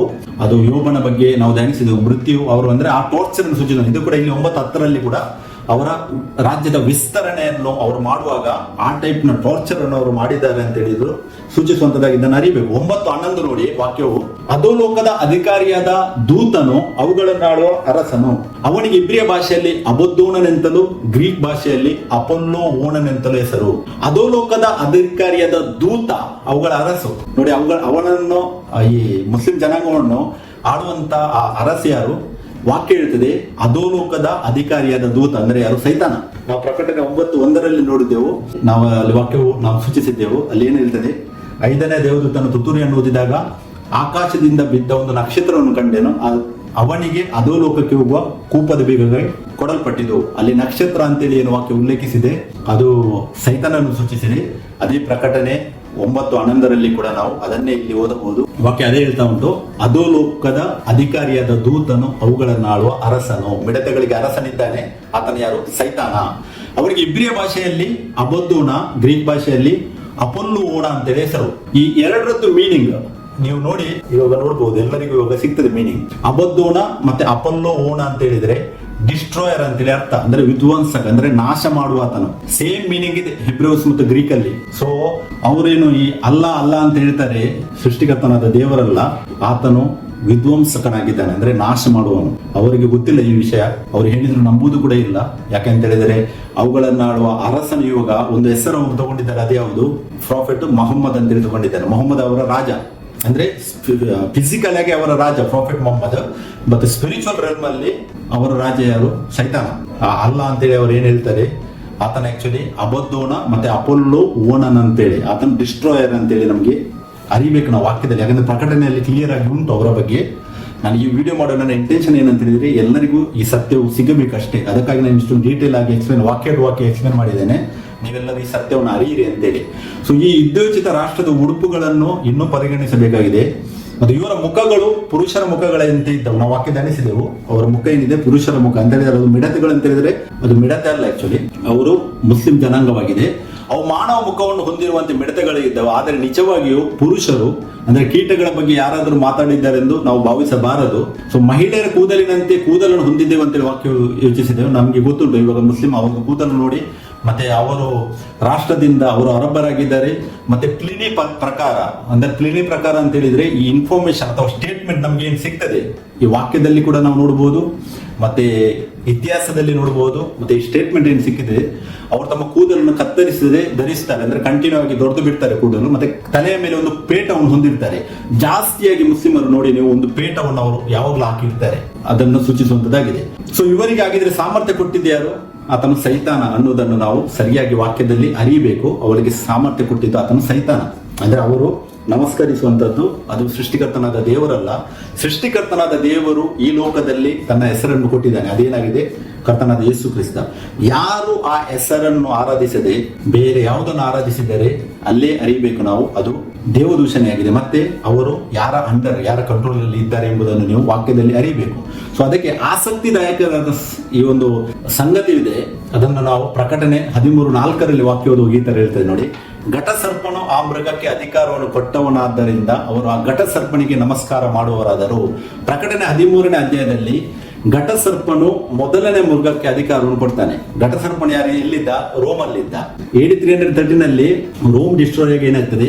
ರೋಮನ್ ಕ್ಯಾಥಲಿಕ್ ಆಗ್ತದೆ, ಮೊದಲನೇ ಮೃಗವಾಗಿ ಬದಲಾಗ್ತದೆ. ಆವಾಗ ಘಟಸರ್ಪಣೆ ಅದಕ್ಕೆ ಅಧಿಕಾರ ಕೊಡ್ತಾನೆ. ಬಟ್ ಅದೇ ಘಟಸರ್ಪನು ಇಲ್ಲಿ ಇವರಿಗೆ ಕೂಡ ಅಧಿಕಾರ ಕೊಟ್ಟಿದ್ದಾನೆ, ಮುಸ್ಲಿಮರಿಗೆ. ಅವರೇ ಅವರನ್ನು ಪೂಜಿಸ್ತಾ ಇದ್ದಾರೆ. ಮತ್ತೆ ಈ ಮುಸ್ಲಿಂ ತಲೆ ಎತ್ತುವುದಕ್ಕೆ ಮೇನ್ ಬೇಸ್ ರೋಮನ್ ಕ್ಯಾಥಲಿಕ್ಸ್ ಆಗಿದ್ದಾರೆ ನೋಡಿ. ರೋಮನ್ ಕ್ಯಾಥಲಿಕ್ಸ್ ಮುಖ್ಯವಾದ ರೋಲು ಈ ಮುಸ್ಲಿಂ ಜನಾಂಗವನ್ನು ಪ್ರಮೋಟ್ ಮಾಡೋದ್ರಲ್ಲಿ ಉಂಟು. ನಾನು ಇದು ಹೇಳ್ತಾ ಇಲ್ಲ, ನಾನು ಇಲ್ಲಿ ನಿಮಗೆ ತೋರಿಸ್ತಾ ಇದ್ದೇನೆ ನೋಡಿ, ಹಿಸ್ಟ್ರಿಯಲ್ಲಿ ಉಂಟು ಇದರ ಬಗ್ಗೆ. ಯಾಕಂದ್ರೆ ಅವರ ಪ್ರಾಫಿಟ್ ಏನಿದ್ದಾನೆ ಮೊಹಮ್ಮದ್, ಆತನ ಮೊದಲನೆಯ ಹೆಂಡತಿಯ ಬಗ್ಗೆ ನೋಡಿ, ಅವಳ ಹೆಸರು ಖದೀಜಾ ಬಿಂಟ್ ಕುವಾಯ್ ಇಲ್ದಿ ಅಂತೇಳಿ. ಇವಳು ಕ್ರಿಸ್ತಶಕ 595 ಆತನನ್ನು ಮದುವೆ ಆಗ್ತಾರೆ. ಈ ಮೊಹಮ್ಮದ್, ಪ್ರಾಫಿಟ್ ಮೊಹಮ್ಮದ್ ಏನಿದ್ದಾನೆ, ಈತನ ಜನನವು ಕ್ರಿಸ್ತಶಕ 570 ಮೆಕ್ಕದಲ್ಲಿ, ಅಂದ್ರೆ ಸೌದಿಯಲ್ಲಿರುವ ಮೆಕ್ಕದಲ್ಲಿ ಆಗ್ತದೆ. ಮತ್ತೆ ಆತನು ಜೀವಂತವಾಗಿರುವಾಗ ಆತನ ಯಾವಾಗ ಸಾಲಿಗೆ ಸ್ಟಾರ್ಟ್ ತಾನೆ AD 610 ಅದನ್ನು ಆಲ್ಮೋಸ್ಟ್ ಕಂಪ್ಲೀಟ್ ಒಂದು 75% ಸೌದಿ ಏನಿದೆ ಅದನ್ನು ಆತನೇ ಕ್ಯಾಪ್ಚರ್ ಮಾಡ್ತಾನೆ. ಮತ್ತೆ ಆತನ ಮಾವ ಏನಿದ್ದಾನೆ ಆತನ ಕಂಟಿನ್ಯೂಷನ್ ಮಾಡ್ತಾನೆ ಇದನ್ನು. ಸೊ ಈ ಮೊಹಮ್ಮದ್ ನ ಫಸ್ಟ್ ವೈಫ್ ಏನಿದ್ದಾನೆ ಅವಳು ರೋಮನ್ ಕ್ಯಾಥಲಿಕ್, ಅವಳ ಹೆಸರು ಖದೀಜಾ ಬಿಂಟ್ ಕುವಾಯಿಲ್ ಅಂತೇಳಿ. ಶೀದಿ ರೋಮನ್ ಕ್ಯಾಥಲಿಕ್. ಇವಳಿಗೆ ಇವಳೊಬ್ಬ ಕಸಿನ್ ಇದ್ದ, ಆತನ ಹೆಸರು ವಾರಕ್ಕ ಅಂತೇಳಿ, ವಾರಕ್ಕ ಬಿನ್ ನೌಫಲ್ ಅಂತೇಳಿ ಅವರಲ್ಲಿ ಇದೆ. ಆತನು ಕ್ರಿಶ್ಚಿಯನ್ ಸ್ಕಾಲರ್, ಮತ್ತೆ ಈತನು ಖದೀಜನ ಕಸಿನ್ ಆಗಿದ್ದ. He played a significant role in early Islamic history by recognizing the authenticity of Prophet Muhammad's first revelation and encouraging him. ಮೊದಲು ಈ ಮೊಹಮ್ಮದ್ ಅನ್ನು ಪ್ರಾಫೆಟ್ ಅಂತೇಳಿ ಡಿಕ್ಲೇರ್ ಮಾಡಿದ್ದೆ ರೋಮನ್ ಕ್ಯಾಥಲಿಕ್ ಪ್ರೀಸ್ಟ್ ಈತನು ವಾರಕ. ಈತನ ಬಗ್ಗೆ ಇನ್ನೂ ಮುಂದೆ ನೋಡುವುದಾದರೆ ನೋಡಿ, ಈತನು ಒಬ್ಬ ನೆಸ್ಟೋರಿಯನ್ ಫೀಸ್ಟ್. ಆತನನ್ನು ಮೊದಲು ಅನೌನ್ಸ್ ಮಾಡ್ತಾನೆ ಮೊಹಮ್ಮದ್ ಪ್ರಾಫೆಟ್ ಅಂತೇಳಿ. ಇದು ಹುಟ್ಟಿದ್ದೆಲ್ಲಿಂದ ರೋಮನ್ ಕ್ಯಾಥಲಿಕ್ ಇಂದ. ಯಾಕೆ ಪ್ರಕಟಣೆ 13:14 ನೋಡಿ, ಘಟಸರ್ಪಣೆ ರೋಮನ್ ಕ್ಯಾಥಲಿಕ್ ಕೂಡ ಅಧಿಕಾರ ಕೊಟ್ಟಿದ್ದಾನೆ. ಈ ಮುಸ್ಲಿಂ ಜನಾಂಗ ತಲೆ ಎತ್ತುವುದಕ್ಕೆ ರೀಸನ್ ಕೂಡ ಇವರೇ, ರೋಮನ್ ಕ್ಯಾಥಲಿಕ್ಸೇ. ಇವತ್ತು ತುಂಬಾ ಲಿಂಕ್ಸ್ ಉಂಟು, ಇದನ್ನು ನಾವು ತುಂಬಾ ಡೀಪ್ ಆಗಿ ಸ್ಟಡಿ ಮಾಡಬೇಕಾಗ್ತದೆ. ಸೊ ಈ was the first man to tell Muhammad that he was the prophet based on the first revelation he received in the cave of Hira. ಈ ವಾರಕ್ಕನೇ ಡಿಕ್ಲೇರ್ ಮಾಡಿದ್ದ ಆ ಮೊಹಮ್ಮದ್ ಏನಿದ್ದಾನೆ ಆತನ ಪ್ರಾಫೆಟ್ ಅಂತೇಳಿ ಆತನೇ ಡಿಕ್ಲೇರ್ ಮಾಡಿದ್ದು. ಇದು ಹಿಸ್ಟ್ರಿಯಲ್ಲಿ ಉಂಟು ಇದರ ಬಗ್ಗೆ. ಮತ್ತೆ ಮೊಹಮ್ಮದ್ ಇದ್ದು 13ನೇ ವೈಫ್ ಕೂಡ, ಅವಳ ಹೆಸರು ಮರಿಯಾ ಅಲ್ ನೋಡಿ ಕ್ಯುಪ್ತಿಯಾ ಅಂತೇಳಿ. She was a Coptic Christian. ಈ ಕಾಪ್ಟಿಕ್ ಕ್ರಿಶ್ಚಿಯನ್ ಅಂತ ಹೇಳಿದ್ರೆ ಈಜಿಪ್ಟ್ ಅಲ್ಲಿ ಇವರು ರೈಸ್ ಹಾಕಿದ್ರು. ಮತ್ತೆ ಮಿಡಲ್ ಈಸ್ಟ್ ಅಲ್ಲಿ ಇವರ ಬಗ್ಗೆ ಸಿಗ್ತದೆ. ಇವರು ರೋಮನ್ ಕ್ಯಾಥಲಿಕ್ ಕೂಡ ಅಲ್ಲ, ಇವರು ಆರ್ಥೋಡಾಕ್ಸ್ ಕ್ರಿಶ್ಚಿಯನ್ಸ್ ಕೂಡ ಅಲ್ಲ, ಮತ್ತೆ ಪ್ರೊಟೆಸ್ಟೆಂಟ್ ಕೂಡ ಅಲ್ಲ. ಇದು ಇನ್ನೊಂದೇ ರಿಲಿಜಿಯನ್ ಗ್ರೂಪ್ ಇದು. ಇವರು ಕಾಪ್ಟಿಕ್ ಕ್ರಿಶ್ಚಿಯನ್. ಈ ಕಾಪ್ಟಿಕ್ ಕ್ರಿಶ್ಚಿಯನ್ ನ ಆಗಿದ್ದ ಅವಳು ಮರಿಯಾ ಏನಿದ್ದಾಳೆ, ಅವಳು ಮೊಹಮ್ಮದ್ ಇದ್ದು 13th ವೈಫ್ ಅವಳು ಫ್ರಮ್ ಈಜಿಪ್ಟ್. ಇವಳು ಈಜಿಪ್ಟ್ ಇಂದ. She was given to the Muhammad as a gift by the Egyptian ruler al Muqawqis ಅಂತೇಳಿ. ಅವಳನ್ನು ಮದುವೆ ಮಾಡಿಸ್ತಾನೆ ಆತನು. ಯಾರಾತನು? She was given by the Muhammad gift as Egyptian ruler ಏನಿದ್ದ ಆತನು ಇವಳನ್ನು ಮೊಹಮ್ಮದ್ಗೆ ಮದುವೆ ಮಾಡಿಸ್ತಾನೆ. While some sources indicate her mother had Roman origins, Maria herself was a Coptic Christian. ಅವಳೊಂದು Coptic Christian. So first wife Roman Catholic, ಆತನ last wife ಕೂಡ ಅವಳು ಕೂಡ ಕಾಪ್ಟಿಕ್ ಕ್ರಿಶ್ಚಿಯನ್. ಸೊ ಈ ಮಿಡತೆಗಳು ಯಾರು ಅಂತ ಹೇಳಿದ್ರೆ ಇವರು ಅರೇಬಿಯನ್ನರು. ನಾವು ತುಂಬಾ ವಾಕ್ಯದಿಂದ ಧ್ಯಾನಿಸಿದೆವು. ಇವಾಗ ನಾನು ಥಿಂಕ್ ಮಾಡ್ತೇನೆ, ನಿಮಗೂ ಕೂಡ ದೇವರು ಈ ಸತ್ಯವನ್ನು ಪ್ರಕಟಿಸ್ತಾನೆ. ಸೊ ಹಳೆ ಒಡಂಬಡಿಕೆಯಲ್ಲಿದ್ದ ಮಿಡತೆಗಳು ಅವರು ಆಕ್ಚುಲಿ ಮಿಡತೆಗಳಾಗಿದ್ರು. ನಾವು ವಾಕ್ಯದಲ್ಲಿ ಧ್ಯಾನಿಸಿದೆವು. ಮೋಶೆ ಟೈಮಲ್ಲಿ ದೇವರು ಫರೋವನ ಹೃದಯವನ್ನು ಕಠಿಣಪಡಿಸಿ ಇವರನ್ನು ಬಿಡದೆ ಇರುವಾಗ ಆ ಈಜಿಪ್ಟ್ ಅನ್ನು ದೇವರು ಅಲ್ಲಿ ಮಿಡತೆಗಳು ಅವರ ದವಸ ಧಾನ್ಯಗಳನ್ನು ಅವರಲ್ಲಿ ಬೆಳೆದ ಬೆಳೆಯನ್ನು ಹಾಳು ಮಾಡೋದಕ್ಕೋಸ್ಕರವಾಗಿ ದೇವರಲ್ಲಿ ಎಬ್ಬಿಸ್ತಾರೆ. ಅವರನ್ನು ಎಬ್ಬಿಸಿದ್ದಲ್ಲಿ ಮೂಡನ ದೇಶದಿಂದ, ಈಜಿಪ್ಟಿನ ಮೂಡನ ದೇಶದಿಂದಲೇ ಮೂಡನ ಗಾಳಿಯನ್ನು ಬೀಸ ಮಾಡ್ತಾರೆ ಅಲ್ಲಿ. ಇವಾಗ ಹೊಸ ಒಡಂಬಡಿಕೆಯಲ್ಲಿ ಪ್ರಕಟಣೆಯಲ್ಲಿ ಎದ್ದ ಮಿಡತೆಗಳು ಕೂಡ ಅವರು ಕೂಡ ಅರೇಬಿಯನ್ಸ್ ಏನಿದ್ದಾರೆ ಅವರು ಈಜಿಪ್ಟಿನ ಮೂಡನ ದೇಶದಿಂದಲೇ ಬಂದಿದ್ದಾರೆ. ಮತ್ತೆ ಇವರು ಯಾರು ನಾವು ಧ್ಯಾನಿಸಿದ್ವಿ, ಇವರು ಮಿದ್ಯಾನ್ಯರು ಮತ್ತು ಅಮಲೇಕ್ಯರು ವಾಕ್ಯದಲ್ಲಿ ಉಂಟು. ಅವರಿಗೂ ಕೂಡ ಮಿಡತೆಗಳು ಅಂತೇಳಿ ಬೈಬಲ್ ಓಲ್ಡ್ ಟೆಸ್ಟಮೆಂಟ್ ಸೂಚಿಸಿದೆ. ಸೊ ಅದಕ್ಕೆ ಈ ಸತ್ಯವನ್ನು ಅರಿಯಿರಿ ನೀವು. ಇವರಿಗೆ ಅಧಿಕಾರ ಕೊಟ್ಟದ್ದು ಕೂಡ ಯಾರು? ಅಧೋಲೋಕದ ದೂತನಂತ ಸೈತಾನನು. ಆತನ ಹೆಸರೇನು? ಡಿಸ್ಟ್ರಾಯರ್ ಅಂತೇಳಿ. ನಾವು ಇಂಗ್ಲಿಷಲ್ಲಿ ಡಿಸ್ಟ್ರಾಯರ್, ಕನ್ನಡದಲ್ಲಿ ವಿಧ್ವಂಸಕ ಅಂತೇಳಿ ನೋಡ್ಬೋದು. ಯಾಕೆ? ಹಿಬ್ರೂ ಅಲ್ಲಿ ಆತನಿಗೆ ಹೇಳ್ತದೆ ಅಬದ್ದೋಣ, ಮತ್ತೆ ಗ್ರೀಕ್ ಭಾಷೆಯಲ್ಲಿ ಅಪೊಲ್ಲೋವೋಣ. ಸೊ ಎರಡರದ್ದು ಮೀನಿಂಗ್ ಸೇಮು. ಅದೇನಾಗಿದೆ? ಡಿಸ್ಟ್ರಾಯರ್. ಸೊ ನಾನು ದೇವರಿಗೆ ಸ್ತೋತ್ರವನ್ನು ಸಲ್ಲಿಸ್ತೇನೆ. ಈ ಒಂದು ಒಳ್ಳೆಯ ವಿಷಯವನ್ನು ದೇವರು ಈ ವಾಕ್ಯದಲ್ಲಿ ಪ್ರಕಟಿಸಿದರು. ಇದರಲ್ಲಿ ನೀವು 9ರದ್ದು ಕಂಟಿನ್ಯೂಷನ್ ಆಗಿ ಓದುವಾಗ 6ನೇ ಟ್ರಂಪೆಟ್ ಬಗ್ಗೆ ನಾವು ನೋಡ್ಬೋದು. 6ನೇ ಟ್ರಂಪೆಟ್ ಕಂಟಿನ್ಯೂ ಆಗಿ ದೇವರು ಏನು ಮಾಡ್ತಾರೆ, ನಾವು ಇದರದ್ದು ಈ 5th ಟ್ರಂಪೆಟ್ ಏನಿದೆ ಇದರ ಟೈಮ್ ಲಿಮಿಟ್ ಕ್ರಿಸ್ತಶಕ 755 ಕ್ರಿಸ್ತಶಕ 1055 ತನಕ ಅಂತೇಳಿ ನಾವು ನೋಡಿದೆವು. ಅದಕ್ಕೆ ಕಂಟಿನ್ಯೂಷನ್ ಆಗಿ 6ನೇ ಟ್ರಂಪೆಟ್ ನಾವು ನೋಡೋದಾದ್ರೆ ಕ್ರಿಸ್ತಶಕ 1056 ಕ್ರಿಸ್ತಶಕ 1453 ತನಕ ಈಸ್ಟರ್ನ್ ರೋಮನ್ ಎಂಪೈರ್ ಅನ್ನು ಡಿಫೀಟ್ ಮಾಡೋದಕ್ಕೋಸ್ಕರವೇ ದೇವರಲ್ಲಿ ಒಟ್ಟೋಮನ್ ಎಂಪೈರ್ ಅನ್ನು ರೈಸ್ ಮಾಡ್ತಾರೆ. ಮತ್ತೆ ಅವರು ಕ್ರಿಸ್ತಶಕ 1453 ರಿಪೀಟ್ ಮಾಡ್ತಾರೆ. ಇದು ಪ್ರಕಟಣೆ 9ನೇ ಅಧ್ಯಾಯದಲ್ಲಿ ಉಂಟು. ಅದಕ್ಕೆ ನೋಡಿ, ವಾಕ್ಯದಲ್ಲಿ ನೆಲೆಗೊಳ್ಳಿ, ಸತ್ಯವನ್ನು ಅರಿಯಿರಿ. ಮತ್ತೆ ಪ್ರಕಟಣೆಯನ್ನು ಸರಿಯಾಗಿ ಅರ್ಥ ಮಾಡಬೇಕಾದ್ರೆ ನಾವು ಹಿಂದೆ ಹಿಸ್ಟ್ರಿಯನ್ನು ಕೂಡ ಕನೆಕ್ಟ್ ಮಾಡಿ ನೋಡಬೇಕು. ಯಾಕಂದ್ರೆ ಪ್ರಕಟಣೆಯಲ್ಲಿ ಇದ್ದ ವಾಕ್ಯಗಳು ನಾನು ಮೊನ್ನೆ ಕೂಡ ಹೇಳಿದ್ದೇನೆ. ಪ್ರಕಟಣೆ 1ರಿಂದ 19ನೇ ಅಧ್ಯಾಯ ತನಕ ಏನಿದೆ ಅದು ಯೇಸು ಕ್ರಿಸ್ತನ 2ನೇ ಬರವಣದ ಮುಂಚೆ ಫುಲ್ಫಿಲ್ ಆಗಬೇಕು. ಪ್ರಕಟಣೆ 20ನೇ ಅಧ್ಯಾಯದಲ್ಲಿ ಮೊದಲು ಸೈತಾನನ ಬಂಧನದಲ್ಲಿ ಇಡುವುದು. 4ನೇ ವಾಕ್ಯದ ರಕ್ತ ಸಾಕ್ಷಿಗಳಾದ ಆತ್ಮಗಳ ಬಗ್ಗೆ ಉಲ್ಲೇಖಿಸಿದೆ. ಪ್ರಕಟಣೆ 25ನೇ ವಾಕ್ಯದಲ್ಲಿ ನಾವು ನೋಡುವುದಾದರೆ ಅಲ್ಲಿ ವಾಕ್ಯ ಹೇಳುತ್ತದೆ, ಯಾರೆಲ್ಲ ಮೊದಲನೇ ಬರೋಣದಲ್ಲಿ ಯೇಸು ಕ್ರಿಸ್ತನ ಜೊತೆ ಏಳುವುದಿಲ್ಲವೋ ಅವರು 1000 ವರ್ಷದ ಆಳ್ವಿಕೆ ಮುಗಿಯುವ ತನಕ ಅವರು ಏಳುವುದೇ ಇಲ್ಲ ಅಂತ ವಾಕ್ಯ ಹೇಳುತ್ತದೆ. ಮತ್ತೆ ಪ್ರಕಟಣೆ 26ರಲ್ಲಿ ವಾಕ್ಯ ಹೇಳುತ್ತದೆ, ಪ್ರಥಮ ಪುನರುತ್ಥಾನದಲ್ಲಿ ಸೇರಿರುವನು ಧನ್ಯನು ಪರಿಶುದ್ಧನಾಗಿದ್ದಾನೆ. ಪುನರುತ್ಥಾನ ಒಂದೇ ಇರುವುದು, ಅದೇ ಪ್ರಥಮ ಪುನರುತ್ಥಾನ ಅಂತ ಬೈಬಲ್ ಹೇಳ್ತದೆ. ಯಾಕೆ ಧನ್ಯನ ಪರಿಶುದ್ಧನ ಅಂತ ಹೇಳ್ತದೆ. ಯಾಕೆಂದ್ರೆ ಮಹಿಮಾ ಶರೀರವು ಸಿಗುವುದು. ಯಾರೆಲ್ಲ ಮೊದಲನೇ ಪುನರುತ್ಥಾನದ ಭಾಗವಾಗ್ತಾರೋ ಅವರು ಮಾತ್ರ ಮಹಿಮಾ ಶರೀರವನ್ನು ಹೊಂದುತ್ತಾರೆ. ಮತ್ತೆ ಮೊದಲನೇ ಪುನರುತ್ಥಾನ ಆದ್ಮೇಲೆ ಬೇರೆ ಯಾವುದೇ ಪುನರುತ್ಥಾನ ಇಲ್ಲ. ಆ ದೇವರ ಆಳ್ವಿಕೆ ಏನಿದೆ 1000 ವರ್ಷ ಈ ಲೋಕದ ಮೇಲೆ, ದಾವಿದನ ಸಿಂಹಾಸನದ ಮೇಲೆ, ಅದಾದ್ಮೇಲೆ ಮೃತ್ಯು ತನ್ನಲ್ಲಿದ್ದವರನ್ನು ಒಪ್ಪಿಸಿಕೊಡುವುದು, ಸಮುದ್ರ ಒಪ್ಪಿಸಿಕೊಡುವುದು, ಎಲ್ಲ ಒಪ್ಪಿಸಿಕೊಡುವುದು ಅಂತೇಳಿ ವಾಕ್ಯ ಹೇಳುತ್ತದೆ. ಯಾಕೆ? ಮಹಿಮಾ ಶರೀರ ಸಿಗುವುದಿಲ್ಲ. ಮಹಿಮಾ ಶರೀರ ಸಿಗುವುದು ಪ್ರಥಮ ಪುನರುತ್ಥಾನದಲ್ಲಿ ಮಾತ್ರ. ಈ ಸೀಕ್ರೆಟ್ ರಾಪ್ಚರ್ ಯಾರೆಲ್ಲ ಬೋಧನೆ ಮಾಡಿದ್ದಾರೆ ಅದೊಂದು ಸುಳ್ಳು ಬೋಧನೆ ಆಗಿದೆ. ಯಾಕೆಂತ ಹೇಳಿದ್ರೆ ಬೈಬಲ್ ಹೇಳ್ತದೆ ಪ್ರಥಮ ಪುನರುತ್ಥಾನದಲ್ಲಿ ಸೇರಿರು ಧನ್ಯನು ಪರಿಶುದ್ಧನಾಗಿದ್ದಾನೆ. ಸೊ ಹಾಗಿದ್ರೆ ಮಹಿಮಾ ಶರೀರ ಸಿಗುವುದು ಪ್ರಥಮ ಪುನರುತ್ಥಾನದಲ್ಲಿ. ಸೊ ಸೀಕ್ರೆಟ್ ರಾಪ್ಚರ್ ಅಲ್ಲಿ ಹೋಗುವವರಿಗೆ ಮತ್ತೆ ಯಾವ ಏನು ಸಿಗುವುದಿಲ್ಲ, ಅದೊಂದು ಸುಳ್ಳು ಬೋಧನೆ. ಅದನ್ನು ಸ್ಟಾರ್ಟ್ ಮಾಡಿದ್ದೇವರು ರೋಮನ್ ಕ್ಯಾಥಲಿಕ್ ನೆಲ್ಸನ್ ದರ್ಬಿ ಅಂತೇಳಿ ಅದನ್ನು ಸ್ಟಾರ್ಟ್ ಮಾಡಿದ 18th ಸೆಂಚುರಿಯಲ್ಲಿ. ಸೊ ಅದಕ್ಕೆ ವಾಕ್ಯದಲ್ಲಿ ನೆಲೆಗೊಂಡಿರಿ. ಮತ್ತೆ ಈ ಪ್ರಥಮ ಪುನರುತ್ಥಾನದಲ್ಲಿ ಓಲ್ಡ್ ಟೆಸ್ಟ್ಮೆಂಟ್ ಅಲ್ಲಿ ದೇವರಲ್ಲಿದ್ದು ಯಾರು ಸತ್ತಿದ್ದಾರೆ, ನಾವು ದಾನಿಯೇಲ 12:13 ಓದುವಾಗ ದಾನಿಯೇಲನು ಕೂಡ ಆ ಟೈಮಲ್ಲಿ ಹೇಳುವವನಾಗಿದ್ದಾನೆ ವಾಕ್ಯ ಹೇಳ್ತದೆ. ಮತ್ತೆ ಕ್ರಿಸ್ತನಲ್ಲಿ ಯಾರು ಸತ್ತಿದ್ದಾರೆ, 1 ಕೊರಿಂಥಿಯನ್ 15:50-51 ನಲ್ಲಿ ನಾವು ನೋಡಬಹುದು ಕ್ರಿಸ್ತನಲ್ಲಿ ಸತ್ತವರು ಹೇಳುವವರು. ಮತ್ತೆ ಥರ್ಡ್ ಕ್ಯಾಟಗರಿ ಯಾರಿದ್ದಾರೆ ಆ ಟೈಮಲ್ಲಿ ದೇಹದಲ್ಲಿ ಯಾರು ಇರುವವರು ಈ ಲೋಕದಲ್ಲಿ ಅವರು. ಸೊ 3 ಕ್ಯಾಟಗರಿಯ ಜನರು ಒಬ್ಬನೇ ದೇವರಾದ ಯೇಸು ಕ್ರಿಸ್ತನಲ್ಲಿ ಆತನ 2ನೇ ಬರೋಣದಲ್ಲಿ ಹೇಳುವವರಾಗಿದ್ದಾರೆ. ಅದಕ್ಕೆ ವಾಕ್ಯದಲ್ಲಿ ನೆಲೆಗೊಳ್ಳಿರಿ, ಕ್ರಿಸ್ತನಲ್ಲಿ ನೆಲೆಗೊಳ್ಳಿರಿ, ನಿತ್ಯ ಜೀವನ ಪಡೆಯಿರಿ. ಸ್ತೋತ್ರವನ್ನು ಸಲ್ಲಿಸ್ತೇನೆ. ಇವತ್ತಿನ ಈ ವಾಕ್ಯ ಭಾಗವನ್ನು ಮತ್ತೆ ಇದರ ವಾಕ್ಯಗಳ ಗೂಢಾರ್ಥವನ್ನು ತಿಳಿಸಿರುವ ನಮ್ಮ ಕರ್ತನು ರಕ್ಷಕನು ಆದ ಏಕದೇವರಾದ ಯೇಸು ಕ್ರಿಸ್ತನಿಗೆ ಎಲ್ಲಾ ಘನ ಮಾನ ಮಹಿಮೆಗಳನ್ನು ಸಲ್ಲಿಸ್ತೇನೆ. Praise the Lord. Thank you. Amen.